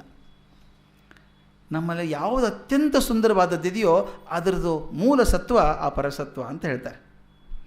ಒಳಿತೆಂದು ಸೊಗಸೆಂದು ಜಗವು ಮೆಚ್ಚುವುದೆಲ್ಲ ಕಲೆ ಕಣಗಳು ಮಾತ್ರ ಪೂರ್ಣಂಗಳಲ್ಲ. ನಲಿವು ಚಲುವುಗಳ ಪರಿಪೂರ್ಣ ಮೂಲಾಕೃತಿಯೇ ಪರಬೊಮ್ಮನೆನ್ನುವರು ಮಂಕುತಿಮ್ಮ. ಎಷ್ಟು ಚೆನ್ನಾಗಿರೋ ಮಾತು. ಅದಕ್ಕೆ ನಾವು ಭಗವಂತನ ನೈವೇದ್ಯ ಕೊಟ್ಟಾಗ ನಮ್ಮಲ್ಲಿ ಯಾವುದು ಅತ್ಯಂತ ಒಳ್ಳೆಯದು ಅದನ್ನು ಮಾತ್ರ ಕೊಡ್ತೇವೆ. ಅತ್ಯಂತ ಒಳ್ಳೆಯವನಾದವನಿಗೆ ಅತ್ಯಂತ ಒಳ್ಳೆಯದನ್ನೇ ಕೊಡಬೇಕಲ್ವ ನಾವು. ಅತ್ಯಂತ ಒಳ್ಳೆಯ ಹಣ್ಣನ್ನು ಕೊಡಬೇಕು, ಅತ್ಯಂತ ಒಳ್ಳೆಯ ಅಡಿಗೆಯನ್ನು ಕೊಡ್ತೇವೆ ನಾವು ನೈವೇದ್ಯ ಅಂಥೇಳಿ. ಅದಕ್ಕೆ ಹೇಳ್ತಾರೆ, ಒಳಿತೆಂದು ಸೊಗಸೆಂದು ಜಗವು ಮೆಚ್ಚುವುದೆಲ್ಲ, ಯಾವುದನ್ನು ಒಳಿತು ಸೊಗಸು ಜಗ ಮೆಚ್ಚುತ್ತದಲ್ಲ ಅವೆಲ್ಲ ಕಲೆ ಕಣಗಳು ಮಾತ್ರ. ಒಂದು ಕಣ ಇದ್ದ ಹಾಗೆ, ಒಂದು ಕಲೆ ಇದ್ದ ಹಾಗೆ, ಪೂರ್ಣಂಗಳಲ್ಲ. ಒಂದು ಸೌಂದರ್ಯದ ಒಂದು ಚೂರುಗಳು. ನಲಿವು ಚೆಲುವುಗಳ ಪರಿಪೂರ್ಣ ಮೂಲ ಆಕೃತಿ, ಎಲ್ಲ ನಲಿವು ಚೆಲುವುಗಳ ಮೂಲ ಆಕೃತಿ ಅಂತೇನಿದೆಯಲ್ಲ ಅದನ್ನೇ ಪರಬೊಮ್ಮನೆನ್ನುವರು ಮಂಕುತಿಮ್ಮ. ಎಷ್ಟು ಚಂದ ಕಲ್ಪನೆ ಕೊಡ್ತಾರೆ. ಇಂಥ ಸರಸವಾದಂಥ ಸುಂದರವಾದಂಥ ಚೈತನ್ಯದ ಮೂಲವಾದಂಥ ಈ ಭಗವಂತ ಒಂದು ಕೆಲಸ ಮಾಡಿದ. ನಮ್ಮನ್ನು ಪರೀಕ್ಷೆ ಮಾಡಲಿಕ್ಕಂತಾನೋ ಅಥವಾ ಆದರ್ಶ ಕೊಡಲಿಕ್ಕಂತಾನೋ ಮಾರ್ಗದರ್ಶನ ಮಾಡಲಿಕ್ಕಂತೂ ಹೇಳಿ ಒಂದು ವಿಧಿಯನ್ನು ನೇಮಿಸಿಬಿಟ್ಟಿದ್ದಾನೆ ಅಂತ. ಡಿ ವಿ ಜಿ ಭಾಳ ಹೇಳ್ತಾರೆ ಅದ್ರ ಬಗ್ಗೆ. ಕೆಲವೊಂದು ಪದ್ಯಗಳ ಮಾತ್ರ ಆರಿಸ್ಕೊಳ್ಳೋಕೆ ಸಾಧ್ಯ ಆಯ್ತು ನನಗೆ. ವಿಧಿನ ಆರಿಸ್ಕೊಂಡ್ಬಿಟ್ಟಿದ್ದಾನೆ ಅವನು, ಮಾಡಿ ನೇಮಿಸ್ಬಿಟ್ಟು ಅವನು ಕೆಲಸ ಕೊಟ್ಟಿದ್ದಾನೆ. ಅವನ ಕಾರ್ಯ ಎಂಥದ್ದು ಅಂತ ಭಾಳ ಚೆಂದಾಗಿ ಹೇಳ್ತಾರೆ. ಅವನ ಕಾರ್ಯ ಏನಪ್ಪ ವಿಧಿದು ಅಂದರೆ, ತೋಯಿಸುತ್ತ ಬೇಯಿಸುತ್ತ ಕೊಚ್ಚುತ್ತ ಹೆಚ್ಚುತ್ತ ಕಾಯಿಸುತ್ತ ಕರಿಯುತ್ತ ಹುರಿಯುತ್ತ ಸುಡುತ್ತ ಈ ಅವನಿಯ ಒಲೆಯೊಳು ಎಮ್ಮಯ್ಯ ಬಾಳನನು ಅಟ್ಟು ವಿಧಿ ಬಾಯ ಚಪ್ಪರಿಸುವನು ಮಂಕುತಿಮ್ಮ ಅಂತ. ಎಷ್ಟು ಕೆಲಸ ಪಾಪ ಅವನಿಗೆ. ನಮ್ಮ ಕೆಲಸ ಕೊಟ್ಟಿರೋದು ಏನೇನು ಸಾಧ್ಯ ಇದು ಅಡುಗೆ ಮನೆಯಲ್ಲೆಲ್ಲ ಹೇಳಿದ್ದಾರೆ ಅದರೊಳಗೆ ನೋಡಿ. ತೋಯಿಸುತ್ತ ಬೇಯಿಸುತ್ತ ಹೆಚ್ಚುತ್ತ ಕೊಚ್ಚುತ್ತ ಕಾಯಿಸುತ್ತ ಕರಿಯುತ್ತ ಹುರಿಯುತ್ತ ಸುಡುತ್ತ ಈ ಅವನಿಯ ಒಲೆಯೊಳು, ಈ ಜೀವನದ ಒಲೆಯೊಳಗೆ ಎಮ್ಮಯ ಬಾಳನು ಅಟ್ಟು ಅಂದರೆ ಅಡುಗೆ ಮಾಡಿ, ನಮ್ಮ ಬಾಳನ್ನು ಹಾಕಿ ಅಡುಗೆ ಮಾಡಿಬಿಡ್ತಾನಂತ ವಿಧಿ. ಇಷ್ಟೆಲ್ಲ ವಿಧಿಗಳನ್ನು ಸೇರಿಸಿ ಅಡುಗೆ ಮಾಡಿ ಬಾಯ ಚಪ್ಪರಿಸುವನು ಮಂಕುತಿಮ್ಮ. ಮಾಡಿ ಸಂತೋಷದಿಂದ ಬಾಯಿ ಚಪ್ಪರಿಸ್ತಾನೆ ಅಂತ. ಯಾಕಿಂತ ಕೆಲಸ ಮಾಡ್ತಾನೆ ವಿಧಿ ಅಂತ ಚಿಂತೆ ಮಾಡ್ತಾರೆ. ಇದೇ ಕೆಲಸ ಮಾಡೋದು ಕಳಿಸಿದ್ದ ಅವನ್ನ, ನಮ್ಮನಿಗೆಲ್ಲ ತೊಂದರೆ ಮಾಡಬೇಕು, ಬಗ್ಗು ಬಡಿಬೇಕಂತ ವಿಧಿ ನೇಮಿಸಿದಾನ ಭಗವಂತ ಅಂತ ಕೇಳ್ತಾನೆ. ಹಾಗಾದರೆ ಭಗವಂತ ನಿಷ್ಕರುಣಿನೇ? ಹಾಗಾದರೆ ಇಂಥವನು ಕಳಿಸಿ ನಮ್ಮ ಪರೀಕ್ಷೆ ಮಾಡ್ತಾನಲ್ಲ, ಇಷ್ಟೆಲ್ಲ ಶಿಕ್ಷೆಗಳು ಪಡಿಸ್ತಾನೆ, ಅಥವಾ ಇನ್ನೇನಾದರೂ ಉದ್ದೇಶ ಇರಬಹುದು ಆ ವಿಧಿನ ಕಳಿಸಿರೋದಕ್ಕೆ? ವಿಧಿ ಬಗ್ಗೆ ಬಹಳಷ್ಟು ಪದ್ಯಗಳಿದೆ, ಅಷ್ಟು ಹೇಳೋ ಟೈಮ್ ಇಲ್ಲ. ಇನ್ನೇನಾದರೂ ಒಂದು ಕೆಲಸ ಇರಬೇಕಾ? ಭಗವಂತ ಯಾವುದನ್ನು ವಿನಾಕಾರಣ ಮಾಡೋದಿಲ್ಲ. ವಿಧಿನ ನೇಮಿಸಿ ಕಳಿಸಿದಾನೆ ನಮ್ಮ ಪರೀಕ್ಷೆ ಮಾಡೋದಕ್ಕೆ, ಇಷ್ಟೆಲ್ಲ ಪರೀಕ್ಷೆ ಕೊಡ್ತಾನಂದರೆ ಇನ್ನೇನಾದರೂ ಕಾರಣ ಇರಬೇಕು. ಆ ಕಾರಣ ಏನು ಅನ್ನೋದನ್ನು ಹುಡುಕ್ತಾರೆ. ಎಷ್ಟು ಚೆನ್ನಾಗಿರೋ ಕಾರಣ. ಪರಬೊಮ್ಮನು ಆ ವಿಧಿಯ ನೇಮಿಸಿಹುದು ಏತಕೆನೆ ನರಜಾತಿ ಸಾನುಭೂತಿಯ ಕಲಿಯಲೆಂದು. ಪರರೆಂಬರಿಲ್ಲ ಆತ್ಮಾಂಶರೆಲ್ಲರೆನ್ನುತ್ತ ಬೆರೆ ನೀನು ವಿಶ್ವದಲ್ಲಿ ಮಂಕುತಿಮ್ಮ. ವಿಧಿನ ಕಳಿಸಿರೋದು ಯಾತಕ್ಕೆ ಭಗವಂತ ಅಂದರೆ, ವಿಧಿ ನೇಮಿಸಿರೋದು ಯಾತಕ್ಕೆ ಅಂದರೆ ಅವನು ಬೇಯಿಸ್ತಾನೆ, ಕೊಚ್ಚುತ್ತಾನೆ, ಹುರಿತಾನೆ, ಕರೀತಾನೆ, ನಿಜ. ಅವನು ಯಾಕೆ ಮಾಡ್ತಾನೆ ಅಂತಂದರೆ ಹೇಳ್ತಾರೆ ಅವರು, ಪರಬೊಮ್ಮನು ಆ ವಿಧಿಯ ನೇಮಿಸಿದು ಏತಕೆನೆ, ಏಕೆ ನೇಮಿಸಿದ್ದಾನೆ ಅಂತ ಕೇಳಿದರೆ ಅವನು ಕಳಿಸಿರೋ ಒಂದು ಕಾರಣಕ್ಕೆ, ನರಜಾತಿ ಸಾನುಭೂತಿಯ ಕಲಿಯಲೆಂದು. ಈ ನರಜಾತಿ ಇದೆಯಲ್ಲ, ಸಹಾನುಭೂತಿಯನ್ನು ಕಲೀಲಿ, ಮತ್ತೊಬ್ಬರ ಬಗ್ಗೆ ಅಂತಃಕರಣ ಕಲೀಲಿ, ಮತ್ತೊಬ್ಬರ ವಿಶ್ವಾಸ ಬೆಳೆಸ್ಕೊಳ್ಳಿ. ಎಂಪತಿ ಅಂತ ಕರಿತೇವೆ ನಾವು, ಸಿಂಪತಿ ಬೇಡ, ಎಂಪತಿ. ಮತ್ತೊಬ್ಬರ ಬಗ್ಗೆ ಸಹಾನುಭೂತಿ ಬೇಡ, ಅನುಕಂಪ ಬೇಡ, ಅವ್ರ ಬಗ್ಗೆ ಚಿಂತನೆ ಇರಲಿ, ಅವ್ರ ಬಗ್ಗೆ ಪ್ರೀತಿ ಇರಲಿ, ಅಂತಃಕರಣ ಇರಲಿ, ಅದನ್ನು ಕಲಿಯಲಿ ಅಂತ ಕಲಿಸ್ತಾನಂತೆ ವಿಧಿ. ಅದು ಬರೋ ತನಕ ಕೊಚ್ಚುತ್ತಾನೆ, ಕತ್ತರಿಸ್ತಾನೆ ನಮ್ಮನ್ನು. ಪರರೆಂಬರಿಲ್ಲ, ಮುಖ್ಯ ಮಾತಿದು, ಪರರೆಂಬರಿಲ್ಲ ಆತ್ಮಾಂಶರೆಲ್ಲರೆನ್ನುತ್ತ. ಸಹಾನುಭೂತಿ ಮತ್ತೊಬ್ಬರ ಬಗ್ಗೆ ಬರಬೇಕಾದ್ರೆ ಏನು ಕಾರಣ ಹೇಳಿ? ಯಾವಾಗ ಬರ್ತದೆ? ಅವರು ನಮ್ಮ ಹಾಗೆ ಇದ್ದಾರೆ ಅಂದರೆ ಮಾತ್ರ ಬರೋಕ್ಕೆ ಸಾಧ್ಯ. ಪರರೆಂಬರಿಲ್ಲ, ಮತ್ತೊಬ್ಬರು ಅನ್ನೋರಿಲ್ಲ. ಆತ್ಮಾಂಶರೇ ಎಲ್ಲರೆನ್ನುತ್ತ, ಎಲ್ಲರೂ ಆತ್ಮದ ಒಂದು ಅಂಶನೇ ಅಂತ ಅನಿಸ್ಕೊಳ್ಳೋವರೆಗೆ ಹಾಗೆ ನೀನೇನು ಮಾಡಬೇಕು? ಬೆರೆ ನೀನು ವಿಶ್ವದಲ್ಲಿ ಮಂಕುತಿಮ್ಮ. ಆ ರೀತಿ ಬೆರೀಬೇಕು ಅಂತ ಕಲಿಸೋದಕ್ಕೋಸ್ಕರ ವಿಧಿ ಬಂದಿದ್ದಾನೆ ಇಲ್ಲಿ ಅಂತ. ಈ ಭಾವನೆ ಬರೋ ತನಕ, ಎಲ್ಲರೂ ಆತ್ಮಾಂಶರೇ ಅನ್ನುವಂಥ ಭಾವನೆ ಬರೋ ತನಕ ಈ ವಿಧಿ, ಈ ಕಾರ್ಯ ಇದೆಯಲ್ಲ, ಕೊಚ್ಚೋದು, ಹೊರೆಯೋದು, ಅದೆಲ್ಲ ಕೆಲಸ ನಡೆದಿದ್ದೆ. ಒಂದೊಂದು ಸಲ ತಮಾಷೆಯಾಗಿ ಡಿ ವಿ ಜಿ ಬರೀತಾರೆ, ಒಂದೊಂದು ಸಲ ಇಂಥ ದೈವಕ್ಕೂ ಕೂಡ ನಮ್ಮ ಬಗ್ಗೆ ಮೊರುಕ ಬರ್ತದೆ ಅನಿಸುತ್ತೆ ನೋಡಿದರೆ, ಅಥವಾ ಮೊರುಕ ಬಂದಂಗೆ ನಟನೆ ಮಾಡ್ತದೋ ಗೊತ್ತಿಲ್ಲ, ಮೊರುಕ ಬಂದಂತೆ ಕಾಣಿಸ್ತದೆ. ಅಥವಾ ಅದು ಎಂಥ ಮೊರುಕ ಇರಬೇಕು ನಮ್ಮ ಬಗ್ಗೆ, ಕರುಣೆ ಎಂಥದ್ದು ಇರಬೇಕು ಅಂದರೆ ಹೇಳ್ತಾರೆ, ನಟಿಪುದೊಮ್ಮೊಮ್ಮೆ ಮರುಕುವ ದೈವ ಮನುಜರಲಿ, ನಟಿಪದೊಮ್ಮೊಮ್ಮೆ ಮರುಕುವ ದೈವ ಮನುಜರಲಿ, ಕಟುಕನು ಇನಿಸು ಅಕ್ಕಿಯನು ಹಕ್ಕಿಗೆ ಎರಚುವವೋಲ್. ತುಟಿ ಸುಟ್ಟು ರಸನೆಗೆ ಎಟುಕದ ಕೀರು ದೈವ ಕೃಪೆ, ತಟವಟವೋ ಸೃಷ್ಟಿದಯ ಮಂಕುತಿಮ್ಮ. ಎಷ್ಟು ಚೆನ್ನಾಗಿರೋ ಮಾತು. ನಟಿಪುದು ಒಮ್ಮೊಮ್ಮೆ ಮರುಕುವ ದೈವ ಮನುಷ್ಯನಲ್ಲಿ. ಈ ಮನುಷ್ಯರಲ್ಲಿ ಕೆಲವೊಮ್ಮೆ ದೈವ ನಟನೆ ಮಾಡುತ್ತಂತೆ, ಮರುಕ ತೋರಿಸುವಂಥ ನಟನೆ ಮಾಡ್ತದಂತೆ. ನಟಿಪುದು ಒಮ್ಮೊಮ್ಮೆ ಮರುಕುವ ದೈವ ಮನುಷ್ಯರಲ್ಲಿ. ಅದು ಎಂಥ ಕರುಣೆ ಅಂತ ತೋರಿಸ್ತಾನೆ. ಕಟುಕನು ಇನಿಸು ಅಕ್ಕಿಯನು ಹಕ್ಕಿಗೆ ಎರಚುವವೋಲ್. ನಾವು ಹಕ್ಕಿಗೆ ಹಾಕ್ತೀವಿ, ಅಕ್ಕಿ ನಾವು ಹಾಕೋದಲ್ಲ, ಕಟುಕ ಹಾಕೋದು. ಹಾಕಿ ಬೆಳೆಸ್ಬೇಕಲ್ಲ ಚೆನ್ನಾಗಿ ಅದನ್ನು, ಆಮೇಲೆ ತಾನೇ ಕತ್ತರಿಸೋದು. ಅದನ್ನು ಕತ್ತರಿಸೋಕೆ ಅದು ಹೇಳ್ತಾರಲ್ಲ, ಕೋಳಿ ಕೊಬ್ಬಿದಷ್ಟು ಕಟುಕನಿಗೆ ಲಾಭ ಅಂತ ಹೇಳ್ತಾನೆ. ಕಟುಕನು ಇನಿಸು ಅಕ್ಕಿಯನು ಹಕ್ಕಿಗೆ ಎರಚುವವೋಲ್. ಹಕ್ಕಿ ಹಾಕಿ ಹಾಕಿ ತಿನ್ನಿಸ್ಬಿಟ್ಟು ಅದು ತನಗೆ ಒಳ್ಳೇದಲ್ವ, ಅದು ಕತ್ತರಿಸೋಕೆ ಅನುಕೂಲ ಆಗ್ತದೆ ಅಂತ ಹಾಕ್ತಾನಂತೆ. ಇನ್ನೊಂದು ಉದಾಹರಣೆ ಭಾಳ ಚೆನ್ನಾಗಿದೆ ಅದು. ತುಟಿ ಸುಟ್ಟು ರಸನೆಗೆ ಎಟುಕದ ಕೀರು. ಬಿಸಿ ಬಿಸಿಯಾದ ಪಾಯಸ ಕೊಟ್ಟಿದ್ದಾರೆ, ತುಂಬ ಚೆನ್ನಾಗಿ ಬಿಸಿಯಾಗಿದೆ, ನನಗೆ ಹಸಿವೇನೂ ಆಗಿದೆ. ಆ ಗ್ಲಾಸ್ ಹಿಡ್ಕೊಂಡು ಸರ್ ಮನೇಲಿ ಆಗತ್ತೆ ಗೊತ್ತಾ, ಅವಸರದಲ್ಲಿ ಕಾಫಿ ಕುಡಿಯೋಕ್ಕೆ ಹೋದರೆ, ಕುಡಿದ್ರೆ ಈ ತುಟಿ ನಾಲಿಗೆ ಮುಂದಿಂದೆಲ್ಲ ಸುಟ್ಟು ಹೋಗ್ಬಿಡುತ್ತೆ. ಕಾಫಿ ರುಚಿ ಹೋಗಲಿ, ಅವತ್ತು ರಾತ್ರಿ ಊಟ ಕೂಡ ರುಚಿ ಹತ್ತಲ್ಲ. ಇದು ತುಟಿ ಸುಟ್ಟು ರಸನೆಗೆ ಎಟುಕದ ಕೀರು. ಕೀರೇನೋ ಒಳ್ಳೆಯದೇ, ನನಗೆ ಒಳ್ಳೆಯದೇ, ಸಂತೋಷನೇ. ಆದರೆ ಅದು ಎಷ್ಟು ಬಿಸಿ ಇದೆಯಪ್ಪ ಅಂದರೆ ತುಟಿ ನಾಲಿಗೆ ಸುಟ್ಟು ಅದು ರುಚಿನೇ ಗೊತ್ತಾಗ್ತಾ ಇಲ್ಲ ನನಗೆ. ತುಟಿ ಸುಟ್ಟು ರಸನೆಗೆ ಎಟುಕದ ಕೀರು ದೈವ ಕೃಪೆ. ಕೆಲವು ಸಲ ದೈವ ಕೃಪೆ ಆಗಿರುತ್ತೆ. ತಟವಟವೋ ಸೃಷ್ಟಿ ದಯ ಮಂಕುತಿಮ್ಮ. ದಯೆ ಇದೆ ಸೃಷ್ಟಿಯೊಳಗೆ ಅಂತ ಹೇಳಿದ್ನಲ್ಲ, ಮರುಕ ತೋರಿಸ್ತದೆ ಅಂತ, ಇಂಥ ಸೃಷ್ಟಿ ದಯೆ ಇದು ಅಂತ ಹೇಳ್ತಾರೆ. ಅದರ ಆಟ ಅದಕ್ಕೆ ಪ್ರೀತಿ, ಆ ದೈವದ ಆಟ ಅದಕ್ಕೆ ಪ್ರೀತಿ. ಅದು ಹೇಗಿದೆ ಅಂತ ಒಂದು ಪದ್ಯ ಹೇಳ್ತಾರೆ, ಇದನ್ನು ಹೇಳಿದ ಮಾತು ಮುಗಿಸೋಣ. ಹೇಮ ಕುಂಭದಿ, ಎಷ್ಟು ಪದ ಉಪಯೋಗಿಸಿದ್ದಾರೆ ಗೊತ್ತಾ? ಹೇಮ ಕುಂಭದಿ ಕೊಳಚೆ ರೊಚ್ಚು ನೀರ್ಗಳ ತುಂಬಿ ರಾಮಣೀಯದೊಳು ಇಟ್ಟು ಆಮಗಂಧವನು ಪ್ರೇಮ ಪುಷ್ಪಕ್ಕೆ ಮೊನಚು ಗರಗಸವನು ಅಂಚಿರಿಸಿ ಏನು ಮಾಡಿದನು ಬೊಮ್ಮ ಮಂಕುತಿಮ್ಮ. ಕಂಪೇರ್ ಮಾಡಿ, ಕಾಂಟ್ರಾಸ್ಟ್ ಅಂತ ಹೇಳ್ತೀವಲ್ಲ ನೋಡಿ, ಕಾಂಟ್ರಾಸ್ಟ್, ಒಂದಕ್ಕೊಂದು ತದ್ವಿರುದ್ಧವಾದಂಥದ್ದು. ಹೇಮ ಕುಂಭದಿ, ಒಂದು ದೊಡ್ಡ ಬಂಗಾರದೊಂದು ಕೊಡ ತೊಗೊಂಡಿದ್ದೀವಿ, ಎಷ್ಟು ಚೆನ್ನಾಗಿರೋ ಬಂಗಾರದ ಕೊಡ, ಅದರೊಳಗೆ ಏನು ತುಂಬಿದ್ದೀವಿ ನಾವು? ಕೊಳಚೆ ರೊಚ್ಚು ನೀರುಗಳ ತುಂಬಿ, ಕೊಳಚು ರಾಡಿ ನೀರು ತುಂಬಿಟ್ಟಿದ್ದೀವಿ ಅದರಲ್ಲಿ. ಬಂಗಾರದ ಕೊಡ ಹೊರಗಡೆ ತುಂಬ ಚೆಂದ ಕಾಣಿಸುತ್ತೆ, ಒಳಗಡೆ ಕೊಳಚೆ ನೀರು. ರಾಮಣೀಯದೊಳು ಇಟ್ಟು ಆಮಗಂಧವನು, ತುಂಬ ಸುಂದರವಾದಂಥ ಒಂದು ವೇಸಲ್ಲಿ, ಪಾತ್ರೆಯಲ್ಲಿ ಇಟ್ಟದೇನು? ಆಮಗಂಧ. ಆಮಗಂಧ ಅಂದರೆ ಹಸಿ ಮಾಂಸ, ಹೆಣದ ವಾಸನೆ, ಅದನ್ನಿಟ್ಟಿದ್ದಾನೆ. ಆಮಗಂಧ ಅಂದರೆ ಹೆಣದ ವಾಸನೆ. ಅದನ್ನು ದೊಡ್ಡ ಸುಂದರವಾದಂಥ ಒಂದು ಪಾತ್ರೆ ಒಳಗೆ ಆ ಆಮಗಂಧವನ್ನು ಇಟ್ಟಿದ್ದಾನೆ. ಮುಂದೆ ಇನ್ನೊಂದೇನು ಮಾಡಿದ್ದಾನೆ? ಪ್ರೇಮ ಪುಷ್ಪಕ್ಕೆ ಮೊನಚು ಕರಗಸವನು ಅಂಚಿರಿಸಿ. ಪ್ರೀತಿ ಒಂದು ಪುಷ್ಪ, ಎಷ್ಟು ಚೆನ್ನಾಗಿರೋ ಹೂವು ಅದು, ಆ ಹೂವು ಕೊಡಬೇಕು ಅಂತ ಕೊಡ್ತೇನೆ ಇನ್ನೊಬ್ಬರಿಗೆ, ಆದರೆ ಅಂಚಿನೊಳಗೆಲ್ಲ ಕರಗಸ ಇಟ್ಟಿದ್ದಾನಂತೆ. ಪ್ರೇಮ ಪುಷ್ಪಕ್ಕೆ ಮೊನಚು ಕರಗಸವನು ಅಂಚಿರಿಸಿ ಏನು ಮಾಡಿದಾನೋ ಬೊಮ್ಮ ಮಂಕುತಿಮ್ಮ. ಹೇಗೆ ಮಾಡಿದಾನಪ್ಪ, ಅದರ ಆಟ, ವಿಧಿ ಆಟ ಅದಕ್ಕೆ ಗೊತ್ತು. ನೋಡಿದರೆ ಎಷ್ಟು ಚೆನ್ನಾಗಿದೆ, ತೊಗೊಳ್ಬೇಕು ಅಂತ ಅನಿಸುತ್ತೆ. ಹೇಮಕುಂಭ ತುಂಬ ಚೆನ್ನಾಗಿದೆ ಅನಿಸುತ್ತೆ, ಆದರೆ ಹೇಮಕುಂಭದ ಒಳಗಿರುವಂಥದ್ದು ಕೊಳಚೆ ರೊಚ್ಚೆ ನೀರು. ಇನ್ನೊಂದು ದೊಡ್ಡ ಚೆನ್ನಾಗಿರುವಂಥ ಪಾತ್ರೆ, ನೋಡೋಕೆ ಹೋದ್ರೆ ಒಳಗಡೆ ಆಮಗಂಧ, ಪುಷ್ಪ ಚೆನ್ನಾಗಿದೆ, ಅಂಚಿನೊಳಗೆ ಕರಗಸ, ಇಟ್ಕೊಳ್ಳೋ ಹಾಗಿಲ್ಲ, ಕಿಸೆಯಲ್ಲಿ ಇಟ್ಕೊಳ್ಳೋ ಹಾಗಿಲ್ಲ, ತಲೆಯಲ್ಲಿ ಇಟ್ಕೊಳ್ಳೋ ಹಾಗಿಲ್ಲ, ಕರಗಸ ಅದು. ಇಂಥ ಏನು ಸೃಷ್ಟಿ ಮಾಡಿದ್ನಪ್ಪ ಭಗವಂತ. ಹಾಗಾದರೆ ದೈವ ಕುರುಡೆ? ಹಾಗಾದರೆ ದೈವಕ್ಕೇನು ಬುದ್ಧಿ ಇಲ್ವಾ? ಯಾಕೆ ಹೀಗೆ ಮಾಡ್ತಾನೆ ಅನ್ನೋ ಹಾಗಿಲ್ಲ. ನಾವು ಯಾಕೆ ಕಷ್ಟಪಡಬೇಕು, ಕಷ್ಟ ಯಾಕೆ ಕೊಡಬೇಕು ವಿಧಿ ನಮಗೆ ಅಂತಂದರೆ ಅದ್ಭುತ ಮಾತನ್ನು ಹೇಳ್ತಾರೆ. ಆವ ಋಣಗೋಸುಗವೋ ಆರ ಹಿತಗೋಸುಗವೋ ಆವಾವ ಕಾರಣಕ್ಕೋ ಆವ ಯೋಜನೆಗೋ ನೋವ ನೀಂ ಪಡುವುದೇ ದೈವೇಚ್ಛೆಯಾಗಿರದೆ ದೈವ ಕುರುಡೆನ್ನದಿರು ಮಂಕುತಿಮ್ಮ. ತುಂಬ ಮನಸ್ಸಿಗೆ ಮುಟ್ಟುವಂಥ ಮಾತು. ಯಾವ ಋಣಗೋಸುಗವೋ ಆರ ಹಿತಗೋಸುಗವೋ ಆವಾವ ಕಾರಣಕ್ಕೋ ಆವ ಯೋಜನೆಗೋ ನೋವ ನೀಂ ಪಡುವುದೇ ದೈವೇಚ್ಛೆ ಆಗಿರದೆ. ಒಂದು ಸಲ ಅಂತೀವಿ, ನನಗೆ ಯಾಕೆ ಬರಬೇಕು ನೋವಿದು, ನಮಗೆ ಯಾಕೆ ಬರ್ತಾವೆಲ್ಲನೂ? ಏನೋ ಕಾರಣ ಇದೆ. ಭಗವಂತನ ನೀಲಿ ನಕ್ಷೆಯೊಳಗೆ ಏನೋ ಒಂದು ಕಾರಣ ಇದೆ. ಮೊನ್ನೊಬ್ಬರು ಹೇಳ್ತಾ ಇದ್ರು, ಎಷ್ಟು ಚೆನ್ನಾಗಿರೋದು, ನಾನು ಈ ಊರಲ್ಲಿದ್ದು 50 ವರ್ಷ ಆಯಿತು ಸ್ವಾಮಿ, ನಮ್ಮ ತಂದೆ ಕಟ್ಟಿಸಿದ ಮನೆ, 50 ವರ್ಷ ಊರಲ್ಲಿದ್ದೀವಿ ನೋಡಿ, ಸರ್ಕಾರ ಬಂದು ಮನೆ ಖಾಲಿ ಮಾಡುವಂತಾರೆ ನಮಗೀಗ. 50 ವರ್ಷದ ಕಲ್ಪನೆ ಕೂಡ ಇರಲಿಲ್ಲ ನನಗಿಲ್ಲಿ.